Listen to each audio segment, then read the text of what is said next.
Well, good evening, everyone. Thank you so much for your patience. We will go ahead and get started, but before we actually officially start the meeting, I'm going to lead you all in the Pledge of Allegiance, and Mr. Tyler is going to lead us in the invocation. If you'll stand with me. I pledge allegiance To the flag of the United States of America and to the republic for which it stands, one nation, under God, indivisible, with liberty and justice for all. Heavenly Father, we're just grateful that you give us such a wonderful community to live in. We ask for continued blessings for this community. We ask that we make best decisions for this community. We also ask that the same decisions will be same good decisions will be made by our federal government. In Christ's name we pray. Amen. So again, thank you for joining us for our January 7th, 2020 Planning Commission meeting. And last year was a busy year, and this is definitely showing that it's not slacking off in any way, which is a great thing for Springdale. We do appreciate everyone attending tonight. So I'll call this meeting to order if we can do roll call. Gary Compton, Roy Covert. Here. James David. Here. Vivi Haney. Here. Shannon Mueller. Peyton Parker. Here. Kevin Parsley. Here. Ben Peters. Here. Dale Tyler. Here. And any questions of the minutes from December? Make a motion to approve the minutes. A motion by Mrs. Haney, Second. second by Mr. Covert. All in favor say aye. Aye. Any opposed? All right. First section on here is tabled items. We have large-scale 19-22 AMS development, 3497 Wagon Wheel Roads. Also variance B20-02, variance for deviation of commercial design standards, deviation of sidewalk width from 5 feet to 3 feet in some areas, deviation of facade material, and deviation of perimeter landscaping, presented by Harrison French.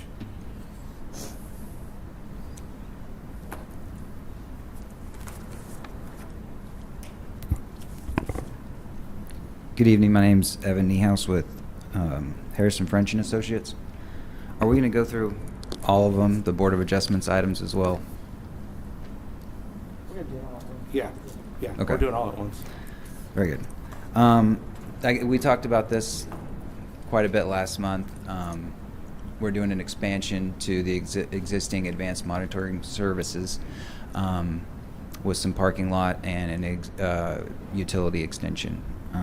The three variances, I guess since we talked about this last month, I'll just hit those right off the bat.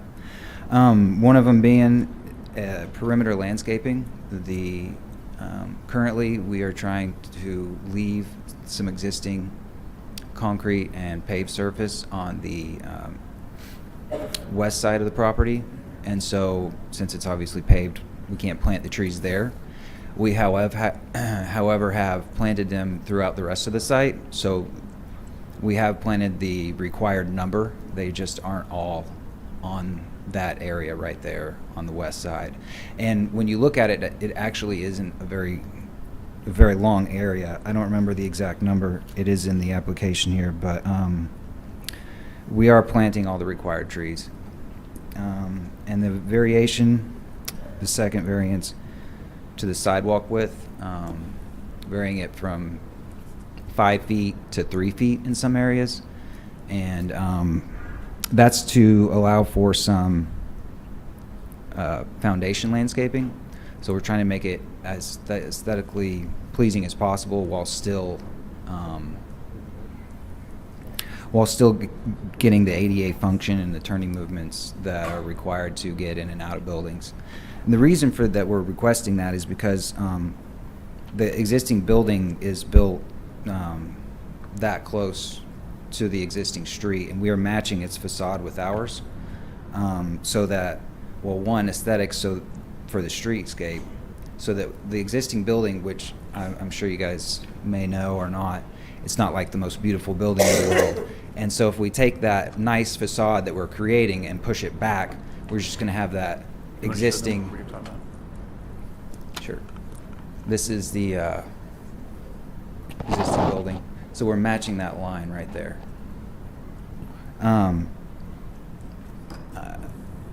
Sorry.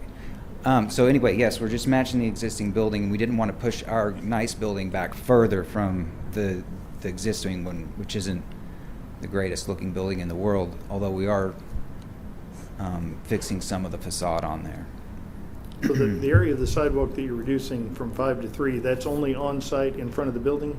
Correct. Not in any of the public ways? Not on Correct. any of the streets? Okay. That's right. It's You're putting in bumper blocks to keep the cars overhanging it, so there's still an adequate width for to meet ADA? absolutely. And they're not shown on your plan, are they? Yeah, they're on there. I thought you were asking if we would. I can and definitely will. It looks like they may be in front of the building, you may have bumper blocks on them. Is 3 feet the absolute minimum for ADA, or I believe so. If you're traversing, then, you can do the 3 feet. If you're turning, it has to be 5 feet. then you would have to have the bumper blocks? Correct. And I think you can see them on there now that I look at, I think you can see them that they're already shown on each one of those parking spaces. They are on there, yes. Okay. And on to the third one, the commercial design standards for the exterior building. We're trying to match some of the existing building while still, creating a nice facade. So what we've done, it's not a typical prefabricated metal. It's an architecturally nice metal that we chose on purpose. And it actually, I believe it's the same metal that's used on a lot of the new fire stations, Springdale fire stations. So it is a nice material. And it's not just the materials that are nice. There's also multiple variations in the roof line. There's multiple materials. We broke up the plane of the facade in and out so that there's nice undulation and articulation, sun shadow play, so that it's not just a typical everyday building. If you guys have any questions? Any staff comments? Did you do the percentages of different kinds of materials? I'm We sorry. did, yes. Oh, sorry. One sec. Trey, do you have those? I think it was on the variance application. I'm not sure we- Last time they couldn't tell us. So the front facade is 46.3 metal. The right facade is 63.7% metal. And then the other facades aren't really in public view. And the back facade's at 80% metal and the left facade's at 94.9%.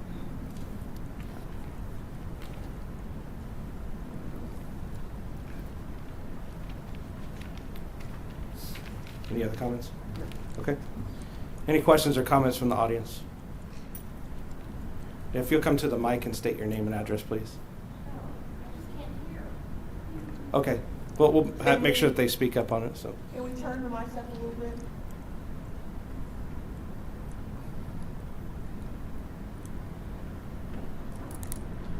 Any other questions or comments from the audience? To the commission?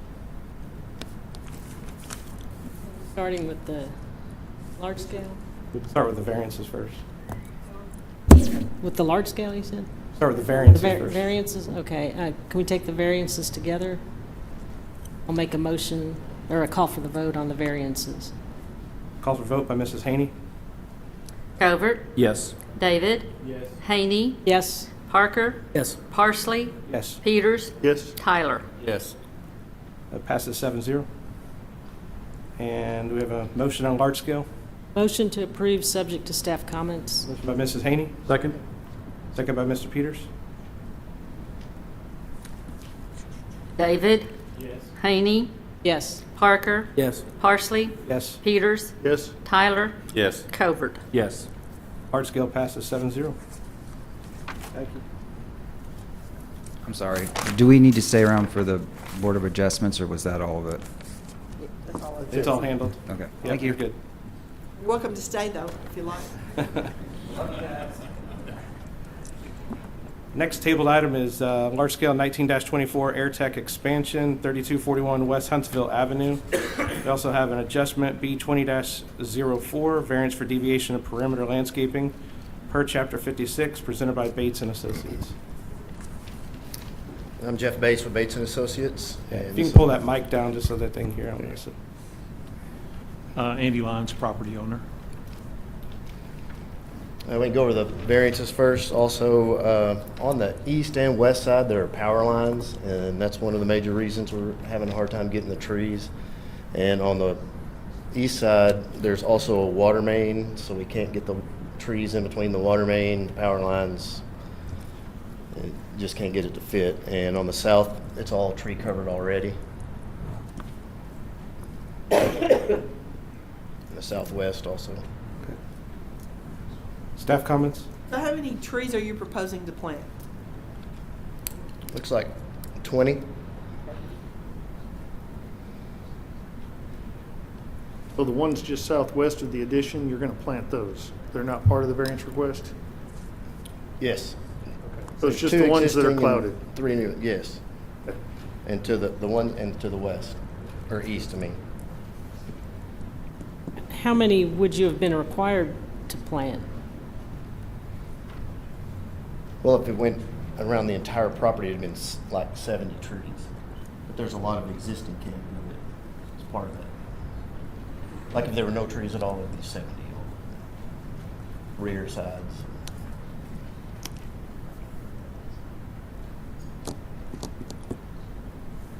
I think your question was, I guess what my is the, question is, how do those compare? Because the trees I saw, to me, were scrub-type trees then. How about, this might be easier, 1, 2, 3, 4, 5, 6, 7, 8, 9, 10. We're not gonna plant 14 trees or what's in these two areas. Just up here, this group and that group.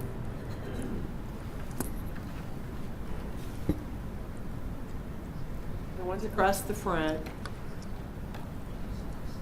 Just in this little cloud right here? Yes, Not planting those, and you're not planting these. yes. Everything else that's shown you're planting. Or Yes. exist. Or exist. Yeah, the ones that are clouded on there are the ones that are not being planted. Or you're requesting not to plant.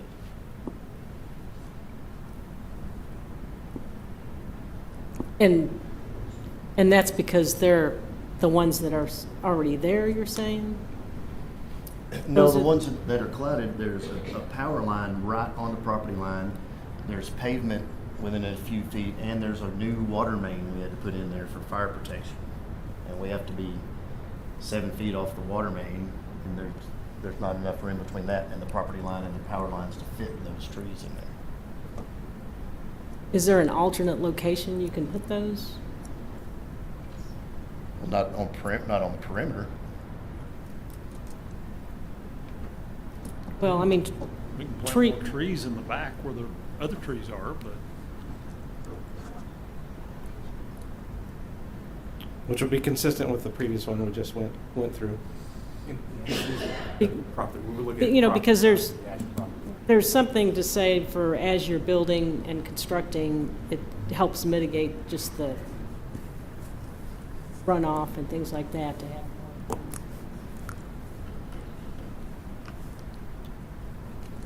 the major runoff comes. You're gonna have to speak into the mic, and all of us are gonna really have to speak into the mics, because Sorry. I guarantee it's hard for them to hear. The major runoff on the property actually comes across the adjacent property and comes and goes down through that riprap to that creek that's in the back, is where the real water flows through from the adjoining property on through our property. So Patsy, when there's a power line or water line, what do people normally do? Because there's power lines all over the city. Well, in some cases, they go after different species that doesn't get too tall to get into the power line. Trade out some of those things, shrubs rather than trees, use some kind of perimeter landscape.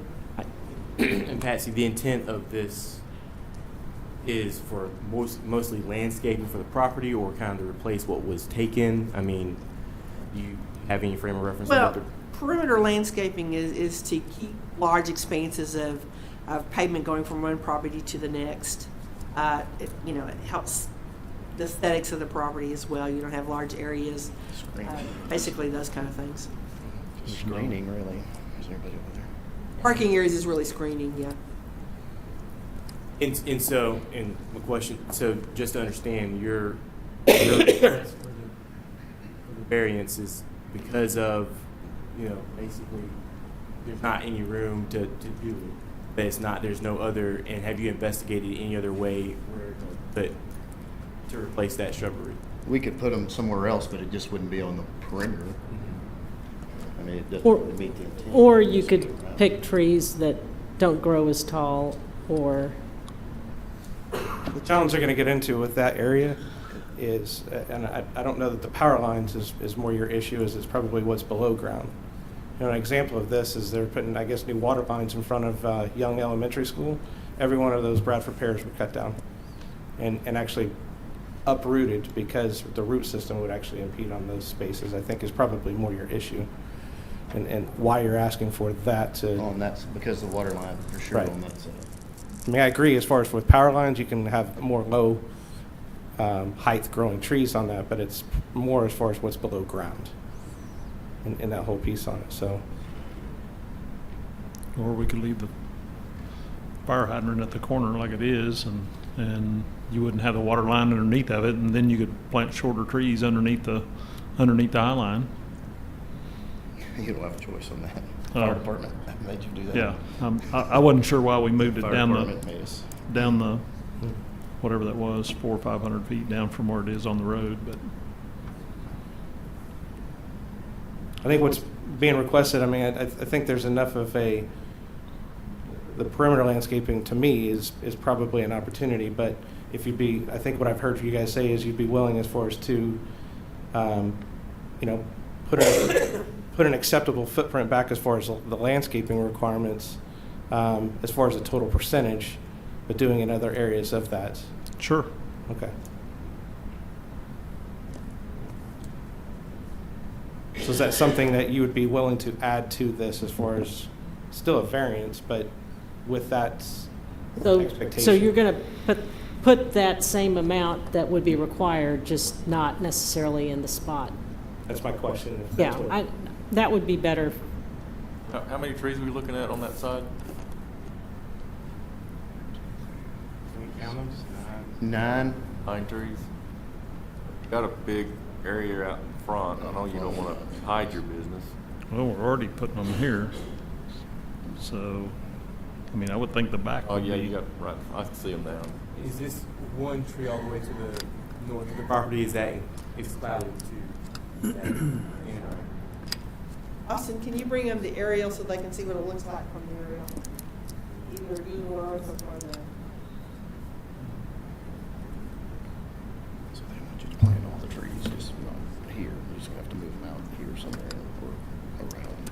Well, I think And while I was they'd ask bringing us that to up, plant any them questions here. on the large scale or any other comments? You can put them That down, was the only thing I left. line the other side Okay. of the drive. Just do that. To me, this building sets back off the road enough, and the area is sparsely enough populated. They're screening areas that need to be screened. The corner of the addition, if this was being built from scratch, I think I'd maybe lean a little bit more towards where you are. But they are adding them on the corner where the addition is, next to the adjacent business. And they're adding them out front by the road. So I think they've done a decent job. I mean, they probably could add some more somewhere, but I wonder how many of those trees in the back would actually count as trees, because you do get credit They- for existing trees. I know Yeah. they're not in the right place, but they are trees, they exist, they're there.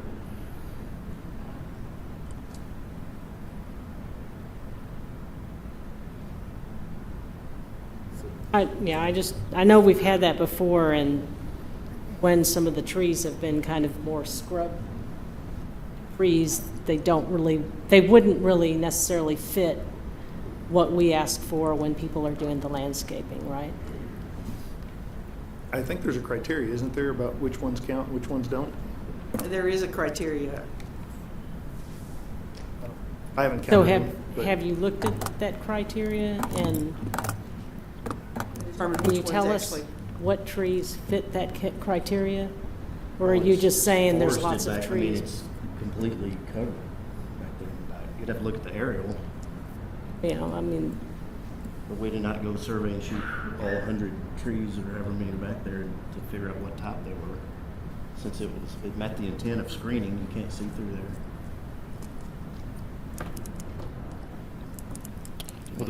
So for this particular variance, are we sticking with what is here? And I'm asking the commission as far as where's your stance on this? I mean, are you wanting the perimeter landscaping to stay in place, or are we in favor of considering as far as, and voting on as far as for them to replace that in other areas? I mean, I would prefer they replaced it in other areas. I would agree as well. Okay, you have agreement from them that they're willing to do that? Okay, Then that would be okay. anything else on this? This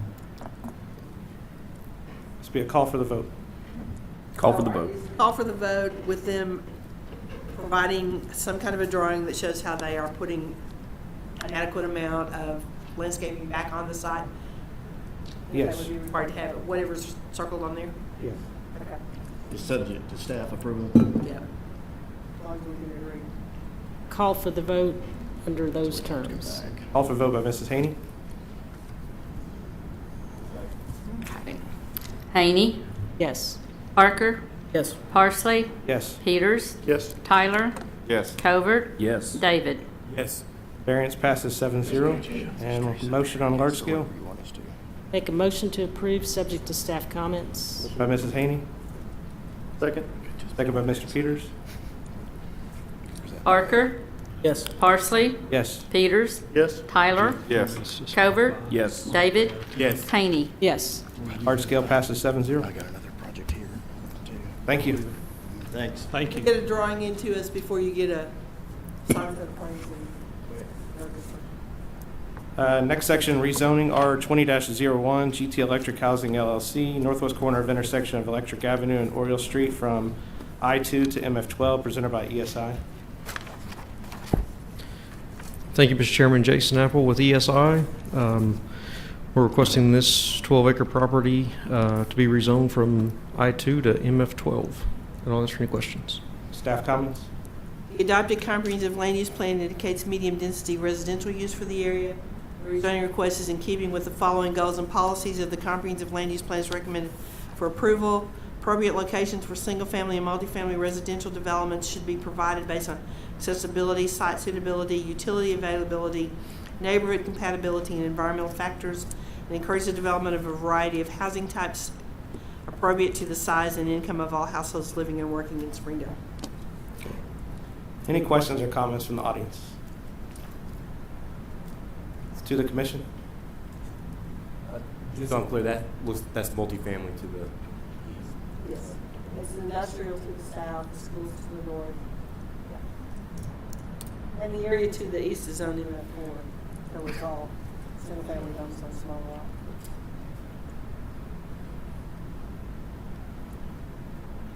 Speak. Call, Still can't hear, can you not hear my mic? I think the opportunity is, I think the heating system is on. It's making it really tough. They may just have to turn it up quite loud. Well, I think Ernest had problems with his mic at council meeting the other Did night. Can you turn my mic up any further? No? Yeah, we'll just have to really speak into them, Okay. so. Okay. You can't turn the air sound off. It runs all the time. Yeah. It's part of our system. Yeah. Can you get that new city hall done faster? Yeah. so that's a call for the vote then? Yeah, call for I'll the call vote. for the vote. Call for vote by Mrs. Haney? Parsley, Yes. Peters, Yes. Tyler, Yes. Covert, Yes. David, yes. Haney, Yes. Parker. Staff will prepare the ordinance that goes to council on the 28th. Next rezoning R20-02, Henson Family Trust, west side of Old Missouri Road, approximately 1,000 feet north of Don Tyson Parkway from A1 to MF16, C5. Is that read Thank- time? Presented by ESI. Thank you, Mr. Chairman. Jason Apple with ESI. As you can see, there's two green squares that are proposed to be C5, which is the frontage along 265, and then the rear of the property, approximately 11 acres, is requested to be MF16. And I'll answer any other questions. Staff comments? The adopted land use plan indicates commercial and regional commercial use for the area. The rezoning request is in keeping with the following goals and policies of the comprehensive land use plan is recommended for approval. Appropriate locations for single-family and multifamily residential development should be provided based on accessibility, site suitability, utility availability, neighborhood compatibility, and environmental factors. Encourage the development of a variety of housing types appropriate to the size and income of all households living and working in Springdale. Larger multifamily developments should be located on sites with adequate space for off-street parking, accessory structures, and recommended activity, and toward the edge of single-family residential areas where higher traffic generation and taller building heights can be better accommodated. Improve the city's economic base and tax structure through the promotion of healthy, stable commercial concentrations. Assure adequate land allocation for commercial areas of sufficient size and in proper locations.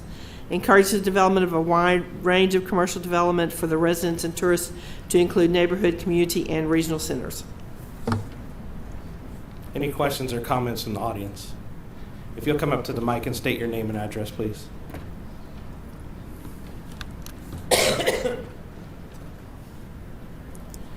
My name's Bart Hudspeth. I think we have 8 or 10 people here.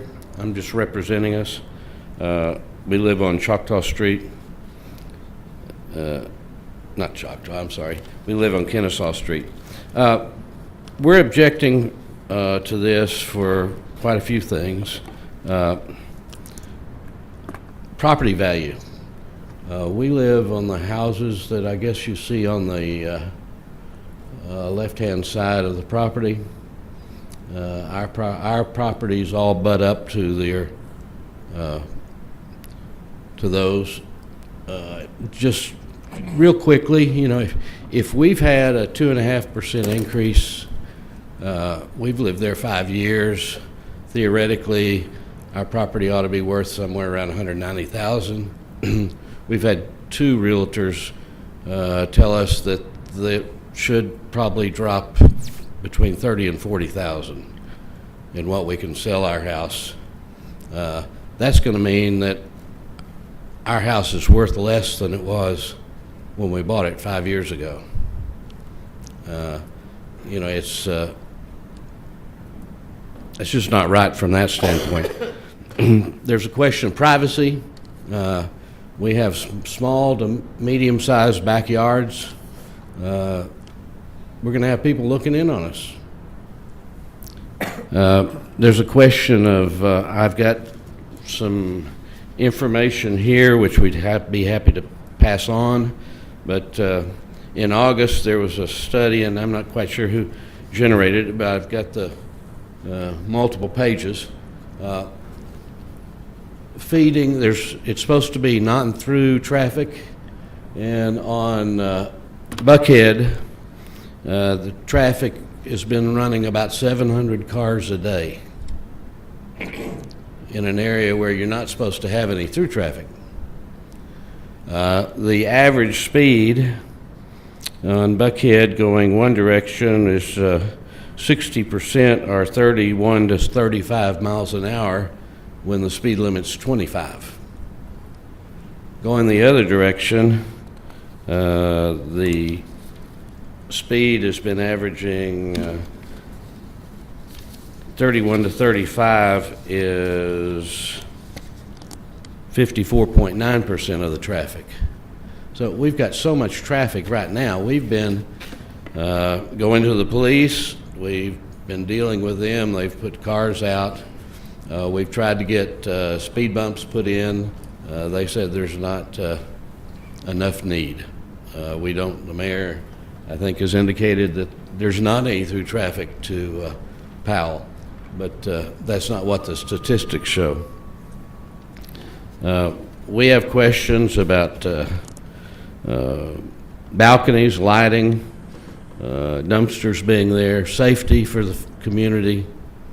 Now, we don't object to that being zoned for single-family dwellings.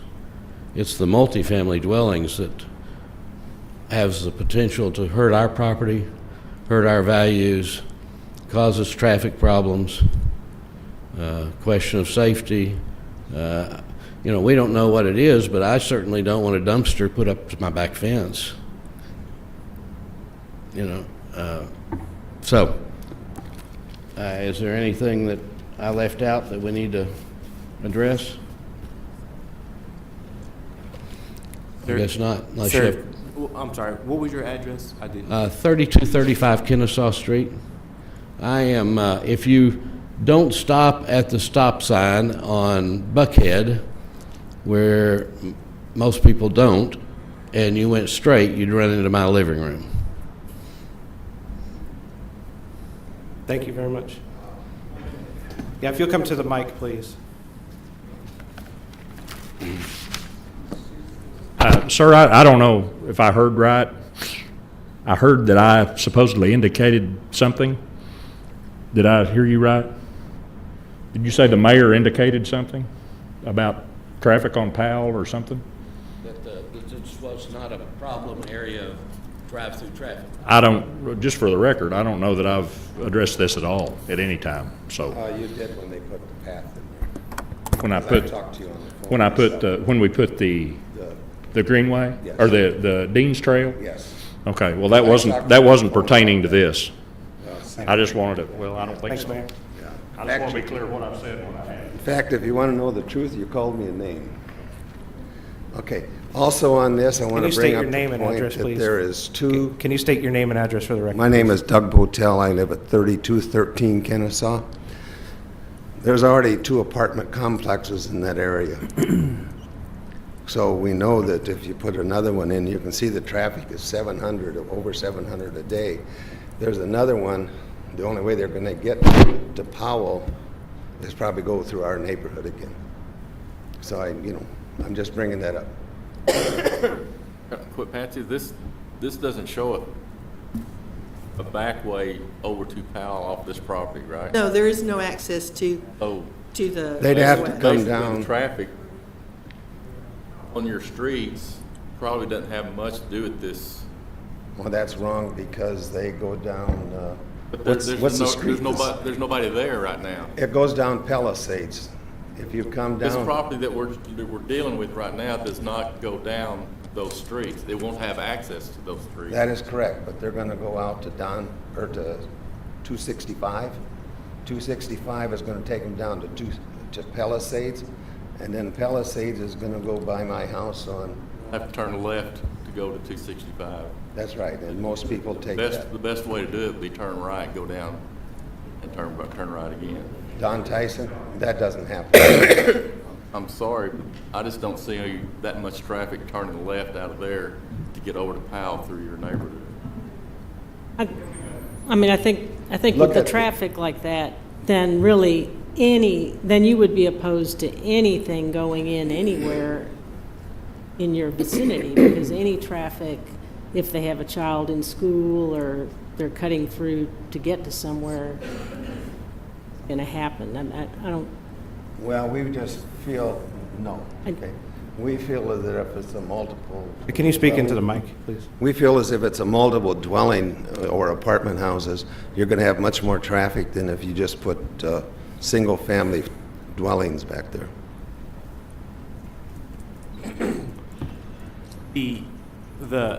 The reference to the property value dropping 30 to 40,000, what was the rationale behind that, and was there like a time period that was given, or?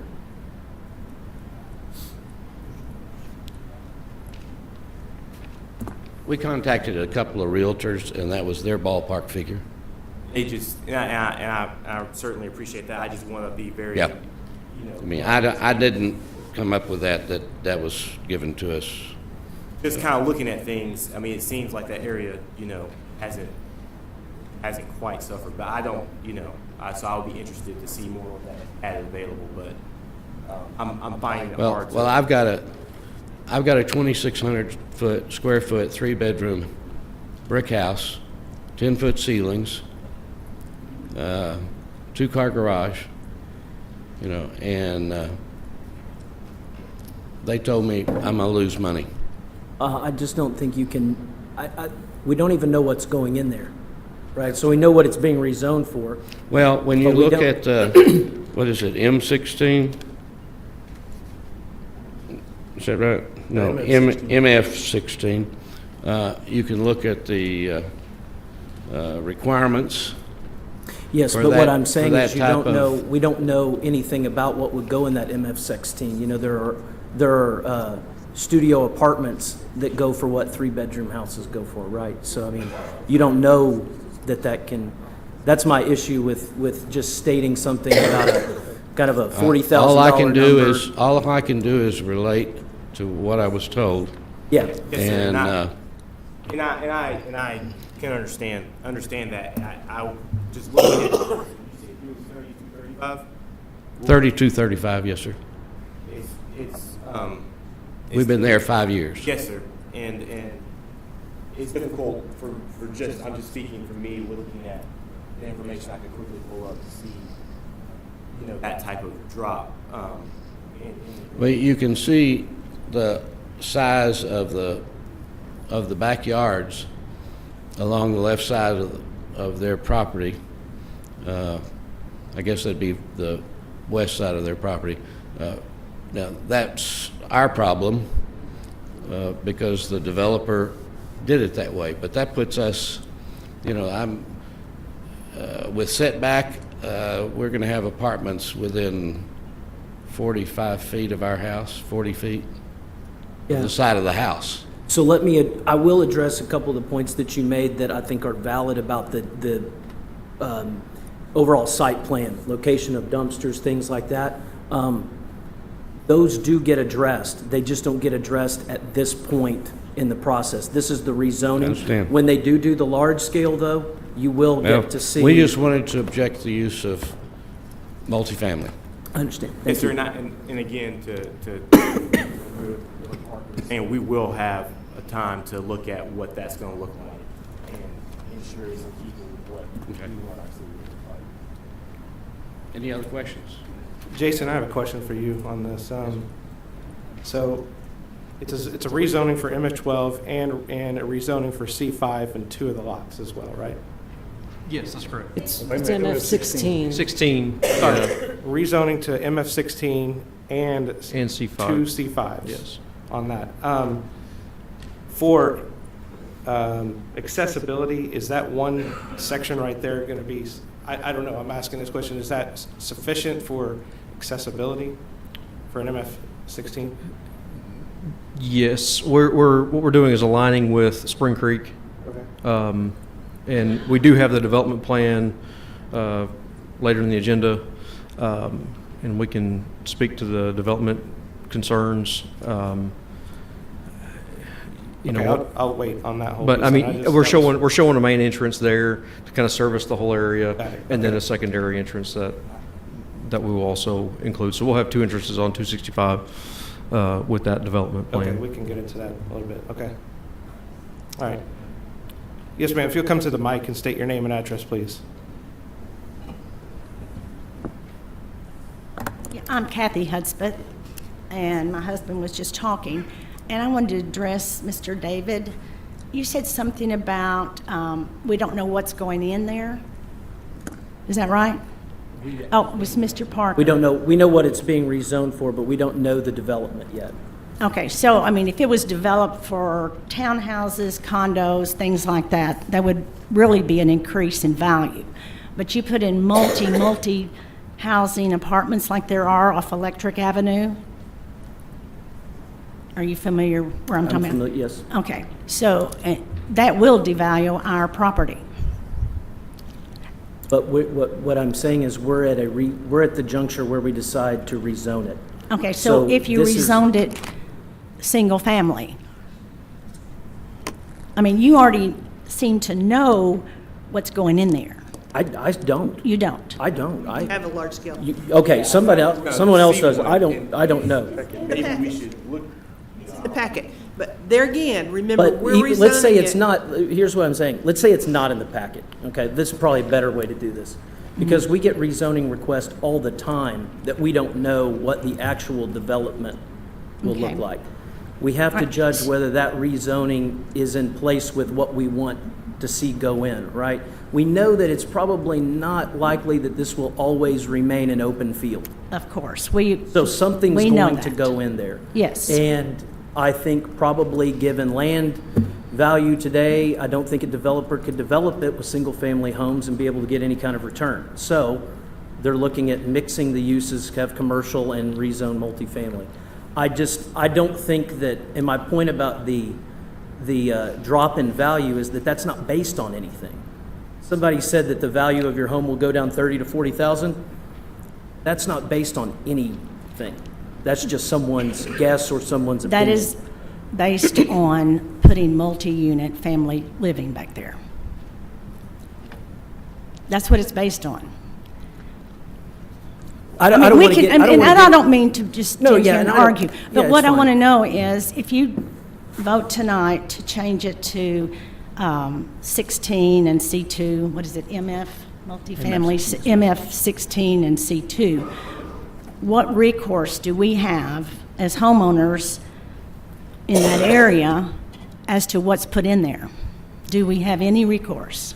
Well, you have this this. This right here. Forum right This is here it. to voice your concerns, and you'll also get that choice, I guess, at the large, when we do the large scale. And if the zoning is passed on, you have a chance to make comments at city council meeting as well. City council meeting. Because the actual rezoning is done by council and the adoption of an ordinance and at the end of the month. At the end of the day, it's a property owner and they have rights. And they have the right to rezone that property as long as it fits within the guidelines of what the city set out in the land use plan, and they have the right to develop it. And so Of course. the option is that you as an individual could buy the property and keep it as it is or do whatever you want to. We just can't stop other individuals, developers, whoever, from developing a piece of property if the use kind of fits in here, which I think it does. Yeah, I think you all are kind of convinced. And let me tell one other thing about the traffic. You put multi-housing in, and I'm not sure how many they're thinking about family-wise, but the schools are right down the street from us, George Junior High, go down Buckhead, or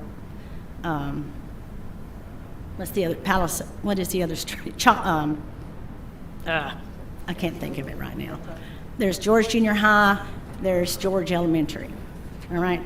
So they're going to have to get their kids to school, to one of those, probably to one of those schools at some point.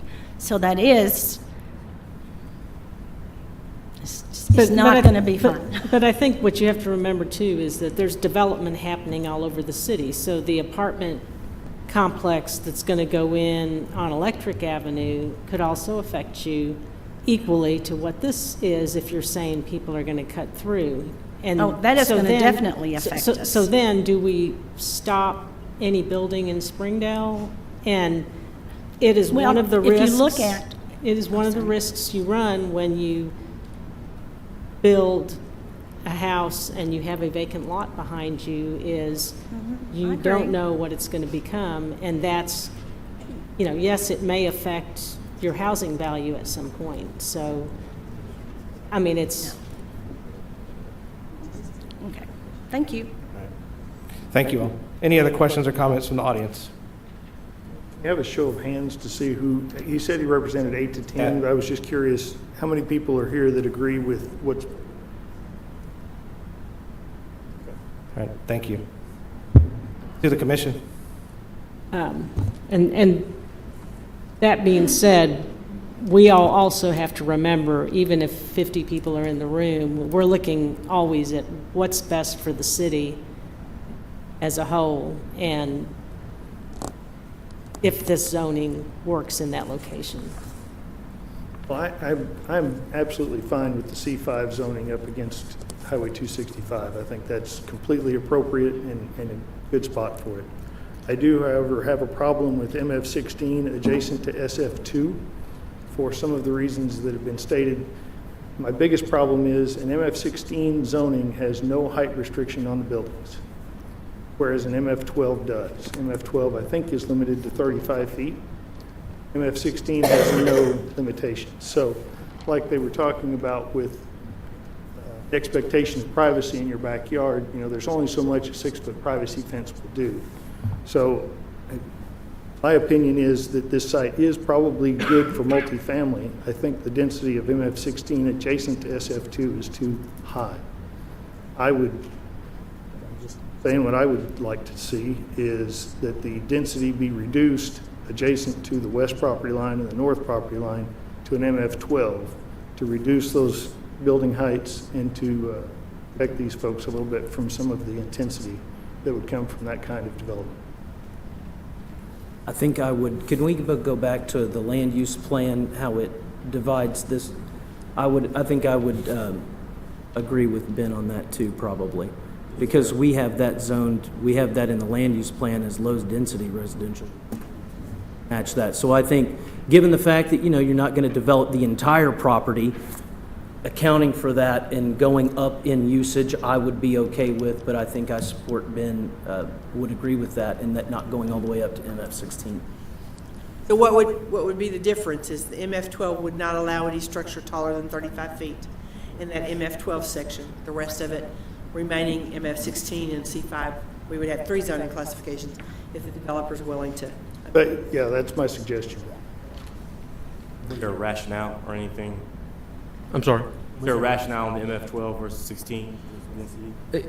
Based on density, yeah. I will say, obviously this is zoning discussion. Our site plan, we are trying to create that buffer along the west and north lines with both green space and landscaping. We would consider reducing those areas, I'm going to say 50 feet from the west line and from the north line to MF12 from MF16.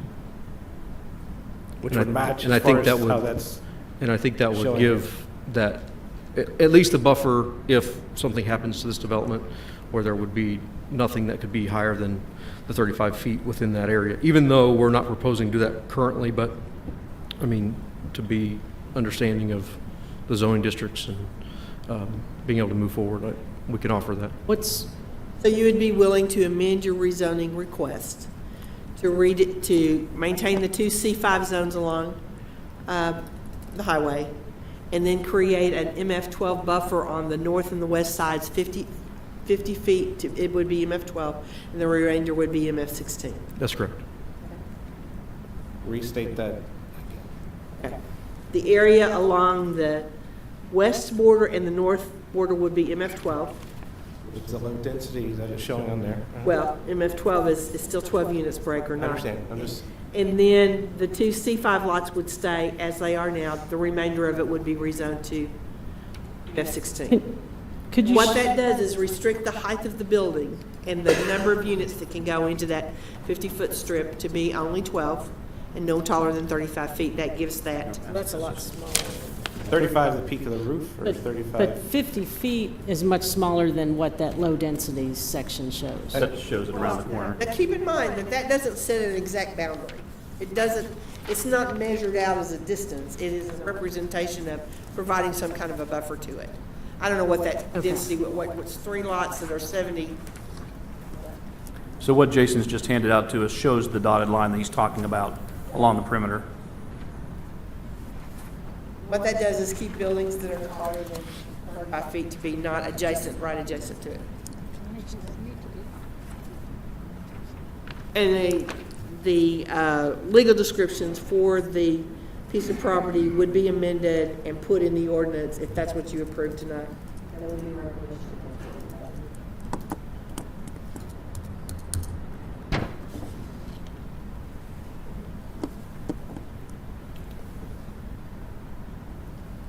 What is the setback in MF12 from, There's nothing, the multifamily design standards, which I found later this afternoon, says the developer shall cite single-story multifamily structures with fewer units or one-story units adjacent to property used, zoned, or identified for the comprehensive land use plan for low density residential use unless otherwise provided. This or other section of the code, minimum setbacks from side and rear property lines shall be 10 feet for each building story. You're proposing,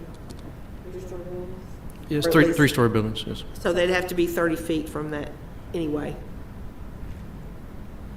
So the 50 feet makes it a little bit further than the 30 that required in the. Well, that's not a setback line, though, that's just a zoning line. So they can still build in that zone. I mean, they can build it 30 feet away because it's would now be MF 12. Right. But it's got to be less than 35 feet. Right, but it's got to be less than 35 feet tall. Right. Which is But an MF limits you to 16 two stories, zone right? Right. on a rear setback is 20 feet.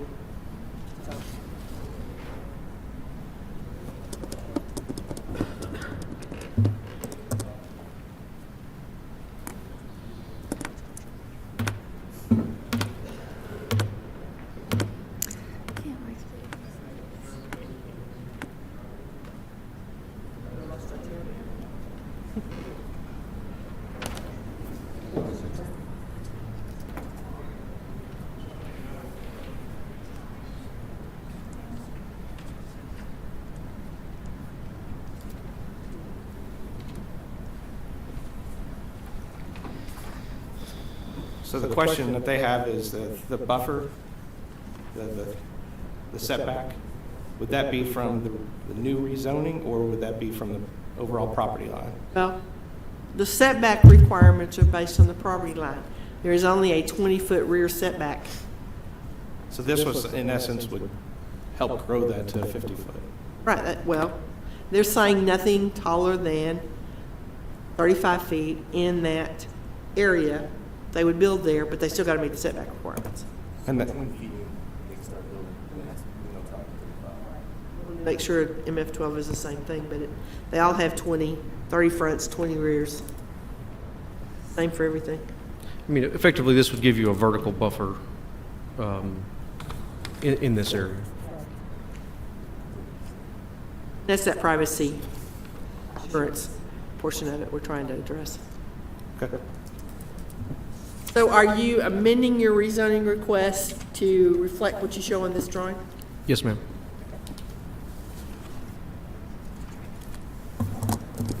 So it's being amended to an A1 to a C5 for two of the lots, an MF16 for the middle portion, and then 50 foot on the north and the west for an MF12.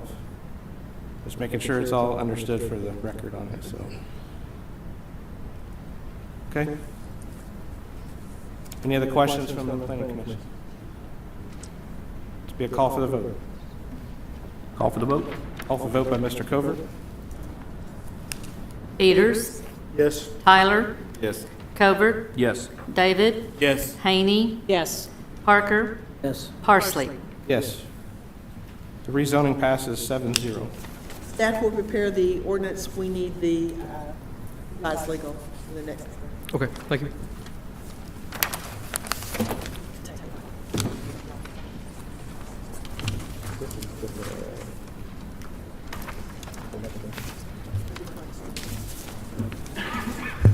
Let's get confused. Okay. They can do the next two together.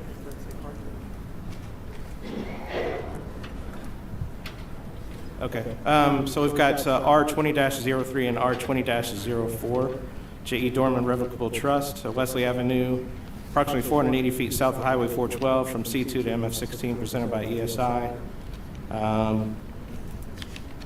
We also have Pleasant Street Church of Christ between Southwest End Street to Southwest Pleasant Street, and approximately 650 feet south of 412 from SF2 to MF16, presented by ESI.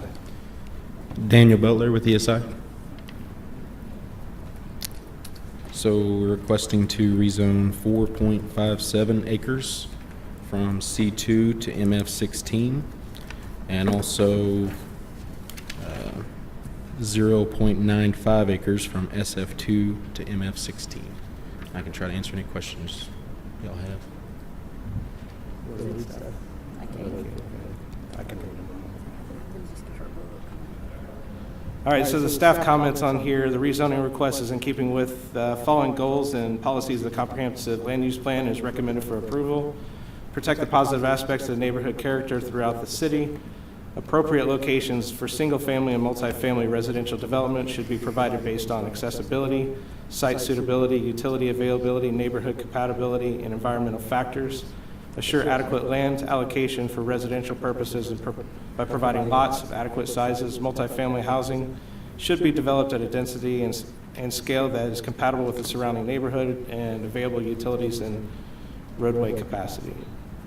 And then let me go down to the other one. And I'm doing these together because they're associated with one another. The second for R20-04, the zoning request is in keeping with the following goals and policies of the comprehensive land use plan is recommended for approval. Stabilize property values and maintain the integrity of the neighborhoods by protecting residential neighborhoods from non-residential influences and providing buffers between residential and non-residential uses. Encourage the development of a variety of housing types appropriate to the size and income of all households living and working in Springdale. Multifamily housing should be developed at a density and scale that is compatible with surrounding neighborhoods and available utilities and roadway capacity. Larger multifamily development should be located on sites with adequate space for off-street parking, accessory structures, and recreational activity, and toward the edge of the single-family residential areas where higher traffic generation and taller building heights can be better accommodated. Did you have any other? Okay. And do we have any questions or comments from the audience? If you'll just come up to the mic and state your name and address, please.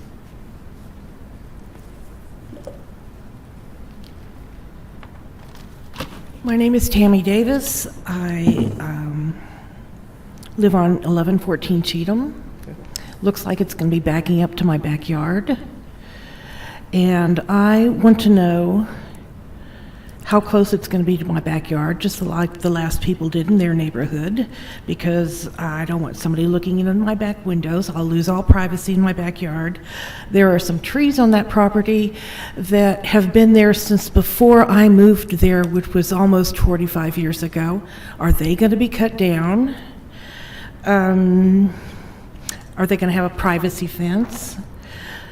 And how many stories? Like M12, M16? How many stories is M12? How many stories is M16? You're saying 35 feet and 50 feet, but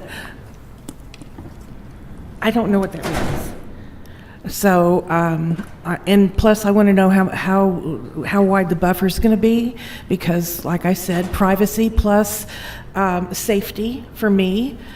And that whole end has just single women living there, and we'd all like to know that we're still safe after all these years, because I actually thought that living backed up to a church would be wonderful, because they'd always have that property and I'd always be safe from anybody looking in my backyard, but apparently that's not going to be the situation anymore. And it's also going to cause more noise in a cul-de-sac that I didn't even know was there until somebody showed me the house. It's a very, very quiet neighborhood, and so we've got apartments on the west already, and they're noisy, and now we're going to have apartments on the north, and that's going to create more traffic and be more noisy. So those are my concerns: the trees, the buffer, the privacy fence. How many stories is M16, or excuse me, MF16, and is 16 units to a building? 16 units to an acre. Okay, so that doesn't really tell me either, because I'm not familiar with all that. And so my concerns are the buffer, the trees, the fence, how many stories are going to be right next to me, because I don't want to lose all my privacy. And, you know, I guess I can put up with the noise, but I'd rather not if I don't have to. You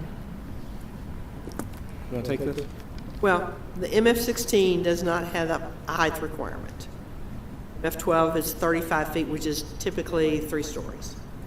With today's roof. Yeah, yeah. But they're asking for MF16.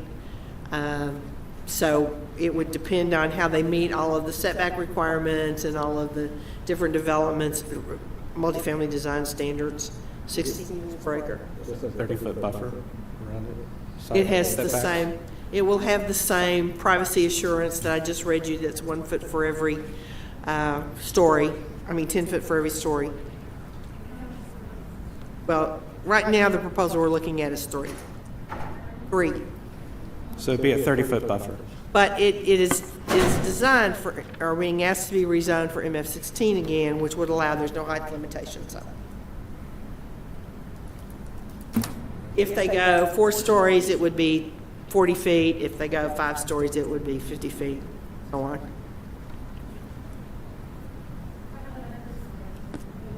That's probably not going to happen, but they can't meet the parking requirements for that many either, so, unless it has parking built in the building itself.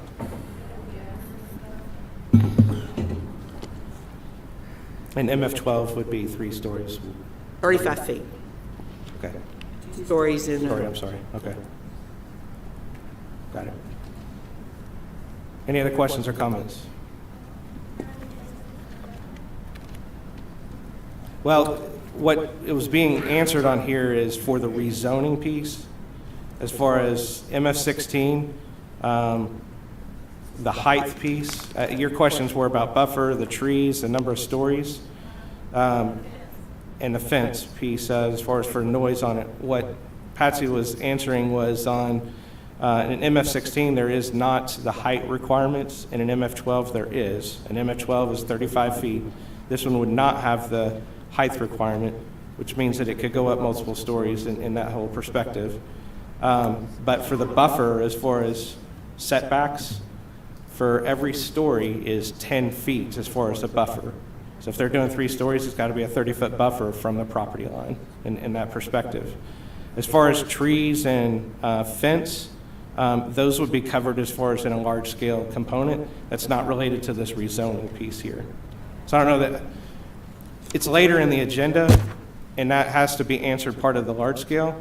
So I think if we can hold on your questions in that regard, I think those will be answered in that piece. But specifically for the rezoning, I think we addressed your buffer component and height as far as number of stories.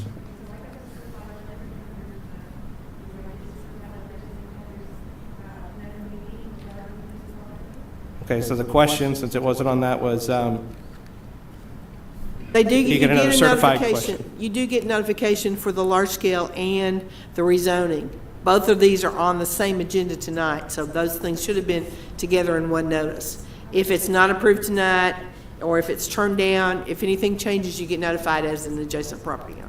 But if it's passed tonight, she does not get a notification that it goes to council. So if it does get passed tonight, it would go to council on the 28th, and you'd have an opportunity to go before the council, but you will not get a notification. January 28th. 6 o'clock.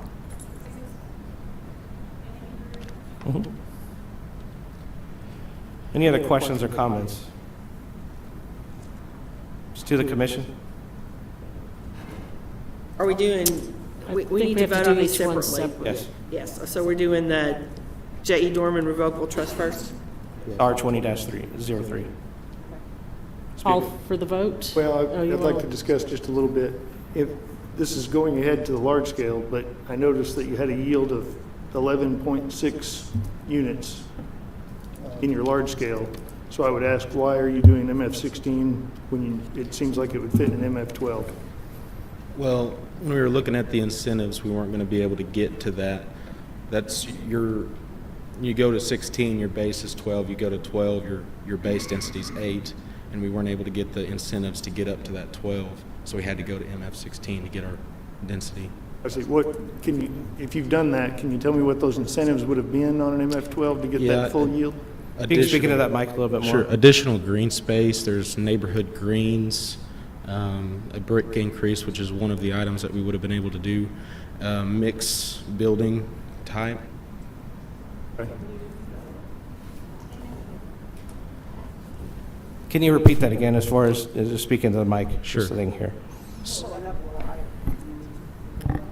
So some of the incentives that you can do are an increase in brick.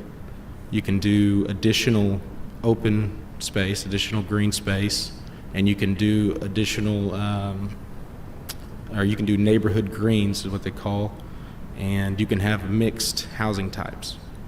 But we weren't able to get everything we needed in order to get that. Okay. So To get up to the MF16 amount we is the needed. minimum zoning to get what you're asking for. Yes, sir. Brian, did you have anything else?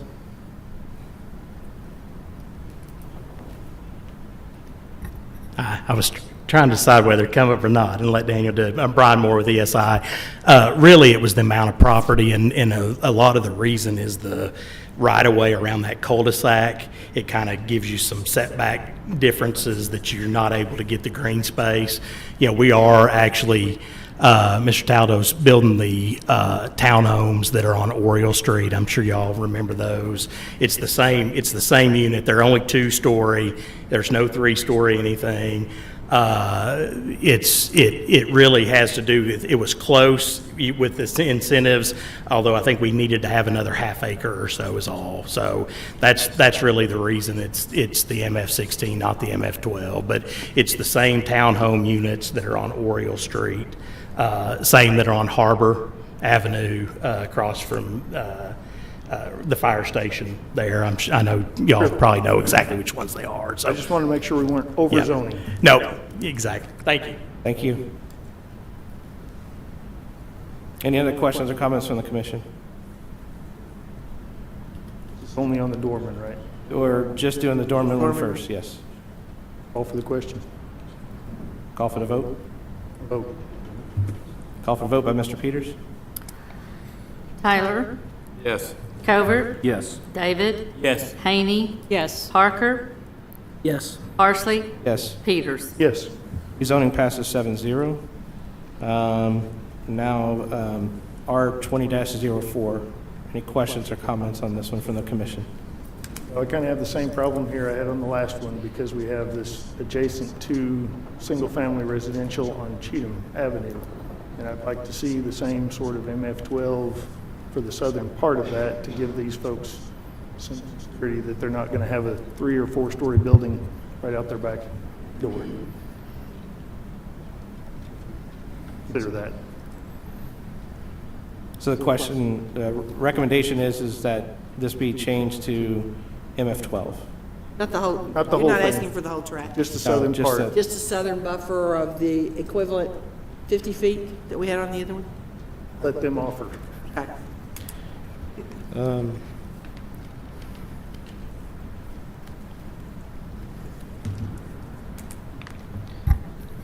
Jason Apple with ESI. We'll make the same recommendation or offer for the 50-foot buffer for MF12 to the south. So on the south side, we're changing from an SF2 to a MF12 with a 50-foot buffer, and the rest of that an MF16. A 50-foot buffer. Well, it's 50 feet of MF12 zoning. What it really gets you is an assurance that there's no building taller than 2 stories next to you. If the setback is literally the same in either of those 2 zonings. Zoning is 50. The setback from the property line would be what? 30 feet. 30? That would be a rear for that one. That would be 30 from your back property line to the first building. Right. Can't be any taller than 35 feet. So you're amending your rezoning request to that, what we just talked about? Yes. Okay. This be a call for the vote. Call for the vote Call for vote as by Mrs. amended. Haney. Excuse me, Covert, Yes. David, Yes. Haney, Yes. Parker, Yes. Parsley, Yes. Peters, Yes. Tyler. Yes. Rezoning passes 7-0. Staff will prepare the ordinance, goes to council on the 28th. We need the revised legal notice in the next couple of months. All right, thank you. Next, rezoning 20-05, Orrin and Lorraine, forgive me if I mispronounced the name on it, Lorraine LaRue, Lonnie and Barbara Dickert, and Mary and Ruth Wilhite, Northwest Section northwest of intersection of Jean George Boulevard and Deering Road from A1 to a PUD from Crafton Toll. Tom Henley with Crafton Toll. I can answer any questions you may have on it. Staff comments? The adopted land use plan indicates commercial use for the property. The rezoning request is in keeping with the following goals and policies. The comprehensive land use plan is recommended for approval with the development plan and site plan that's attached. Encourages the development of a variety of housing types appropriate to the size and income of all households living and working in Springdale. Multifamily housing should be developed at a density and scale that is compatible with the surrounding neighborhood and available utilities and roadway capacity. Larger multifamily developments should be located on sites with adequate space for off-street parking, accessory structures, and recreational activity, and toward the edge of single-family residential areas where higher traffic generations and taller building heights can be better accommodated. This one's a little different in that it is a planned unit development, so we get a site plan and we get a development plan that goes along with it that says this is our contract between the developers and the city as to what's going on at this location. You will see on that site plan how the property is to be laid out. It will have one access off of Jean George Boulevard. That is a two-way access, and then a right in, right out just to the south of that one that's proposed there. It will have another access out onto Deering Road when it's developed on the south side of the property. Each of the different building types are shown on this as to what kind of building there is, and we have an elevation for each one of those building types. You see all of that. The development plan itself says that the property will be staged. There will be a two-phase development. The high-density residential portion of the site will be constructed in the first phase. The commercial portion of the site along Jean George Boulevard will be constructed with the second phase, and the phase line is shown on the site plan that's submitted with this PUD. The mixed-use development will serve the community in enhancing social connectivity between the residents of, and it's called Pure Springdale, and the surrounding amenities. Internal sidewalks from all buildings and perimeter walking trails will maximize social and community interaction. This development will have direct access to the City of Springdale trail system via Jean George Boulevard and will provide bike racks for residents, further promoting the use of biking for transportation. Commercial buildings along Jean George, as well as a cafe area in one of the residential buildings, will provide food and shopping opportunities for the residents and public. The property has multiple open space locations with amenities for all residents that provide relaxation, recreation, and social activity. It is a 13.13 acre tract. It has 2.91 total area, common area. It will have front setbacks that vary from 0 to 30, which actually becomes a build-to line. Interior side setbacks of 8 foot, exterior sides 0 to 30 with a build-to line, and rear setbacks of 20 feet. As we said, the elevations are attached. They are required to have 466 parking spaces. They are providing 389. There are garages. There are garages on a number of the buildings, not on all of them. Right. The amenities that are being provided is a walking trail, a dog park, benches, outdoor cooking areas, trees, lawn, cafe, building 5, a swimming pool, a fitness center, planting beds on various locations, and raised bed gardens in various locations on the site.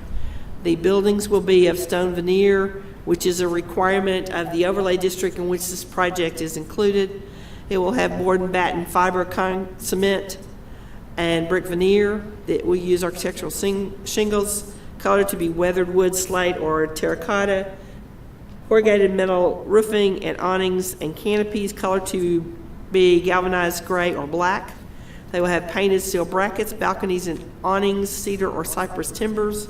They will have vinyl windows and colors to be white or clay, and the exterior doors will be fiberglass doors that are painted. The property is to remain in single ownership with all common areas to be maintained by the owner or through an agreement with a management company. The garage is to be used for the parking of the vehicles and shall not be used as storage units or living. Parking on the grass is prohibited. The development will be accessed from Jean George Boulevard and Deering Road. Drives shall be labeled as private drives. Sidewalks shall be constructed on all common areas as shown on the site plan. Privacy fences are not being proposed. No chain link type fence will be allowed. Service lines for all public and quasi-public utilities will be located underground. Landscaping will meet or exceed the requirements of chapter of the overlay district.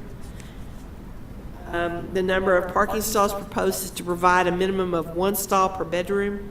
The total number of bedrooms with this development will be 305. The total number of parking stalls provided will 389. Based on the experience the developer has for this type of development, we feel this amount will be adequate to accommodate the high-density residential and the commercial area shown. With the lower parking count, the development can provide additional common space, green space, amenities, and increased security by eliminating empty parking areas. Sidewalks leading from each building through the site to Gene George will provide connectivity, walkability between the development and nearby community attractions. Planned landscaping will add to the aesthetic pleasure of the street within and adjacent to the development. An absence of privacy fencing will promote connectivity to surrounding communities. Lighting and landscaping will promote security and surveillance. That is all part of the conditions of the zoning, along with this site plan and the architectural elevations that came up all ago. That's That's it. what's different about this one. Okay. And within the ballpark district, there is no variances. No variances, right. Well, in a PUD, there's no variances or waivers. The variances in the overlay district are for signs. There can't be variances for signs in the overlay district. They are proposing detention, that's all been looked at, and they will come back with a large-scale development plan that shows the actual construction, but it has to be in agreement with what we are approving tonight, with the site plan, the development plan, and the elevations. Understood. So quick question is that we rezone this and developer decides they're not going to do this. Next developer has to do the same thing, or they have to come back to this body and go through the process of changing the This is contract zoning between the city and the developers is being proposed and can only be changed by this body and the city council. Any questions or comments from the audience? To the commission? Just a quick question. This, I'm assuming headed down this road is towards the ballpark, correct? Am I understanding that layout correctly? Do we have any concern? I'm assuming they'll be taking the highway exit at Don Tyson, coming down here, catching the circle, and coming back this way. Any concern about queuing right here before they turn in left? I understand they can go around and go all the way down here to a right in, right out, but is there any concern that as they come off here, they'll stop turning left as traffic starts to build coming back this way? Is there a turn lane there? There is a There's turn lane. Okay, already perfect, there. perfect. Just didn't see it. Thank you. We provided at breaks along Gene George Boulevard with turning lanes with a small queuing space. It's going to be a couple of cars. Okay, But thank you. that's the only place you can break it. All for the. How many units is this? I'm sorry, this plan wasn't in my packet, so I didn't get a chance to see how many units we were doing. This is 305 bedrooms. Units is that? The number of units, give me 1 second.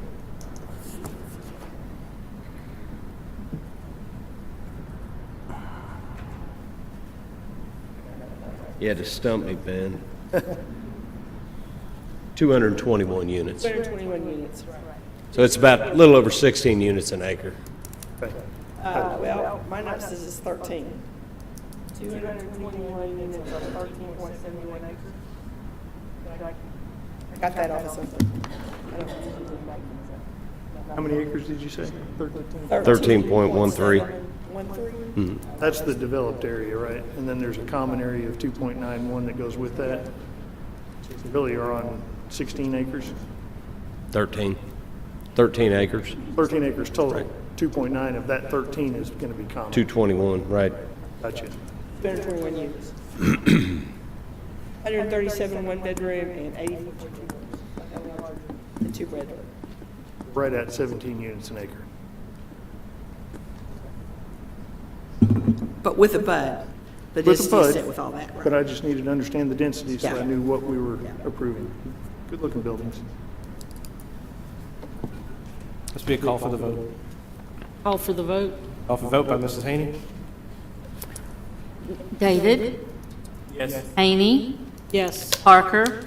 Yes. Parsley? Yes. Peters? Yes. Tyler, Yes. Covert, Yes. Rezoning passes 7-0. Thank you. Staff will prepare the ordinance that goes to council on the 28th.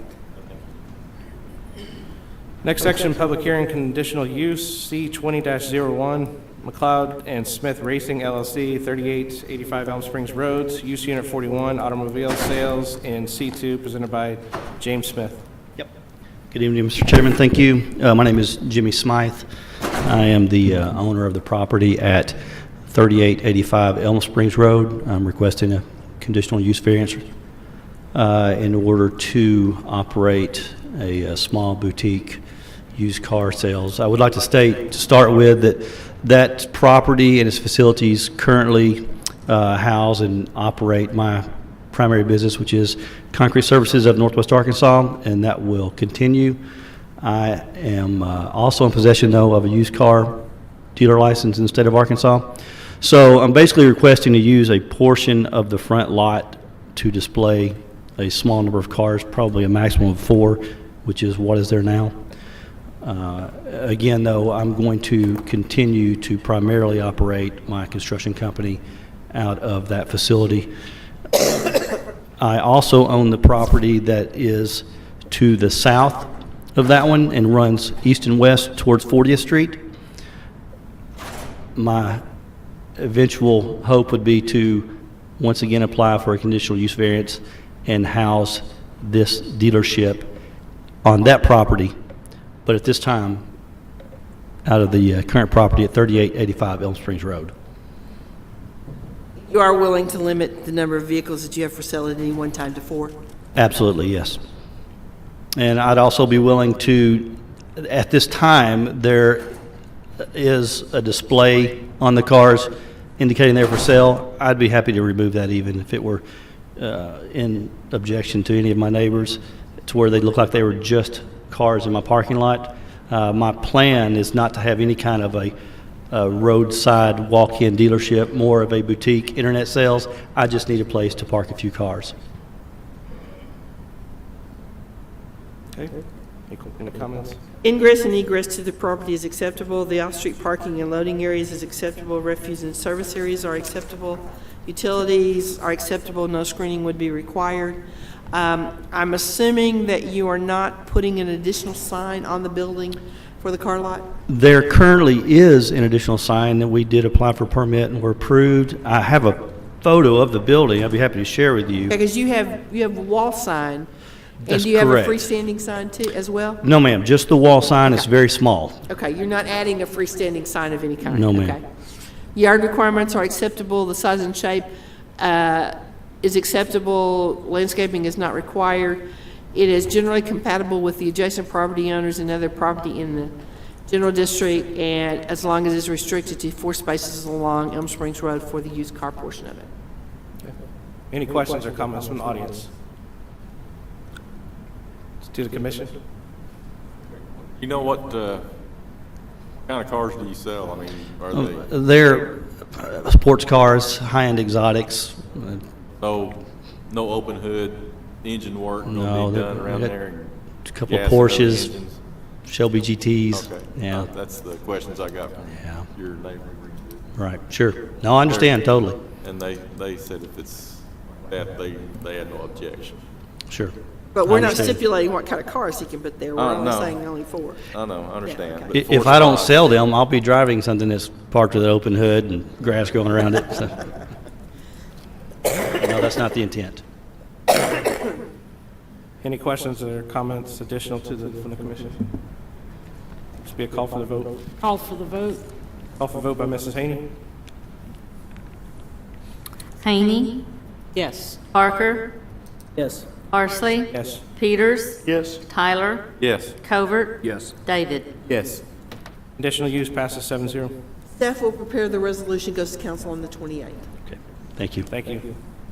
Next item on the agenda, C 20-02, Soon's Alterations, 4007 Holt Avenue, use unit 28, home occupation in SF2. Presented by Min Young.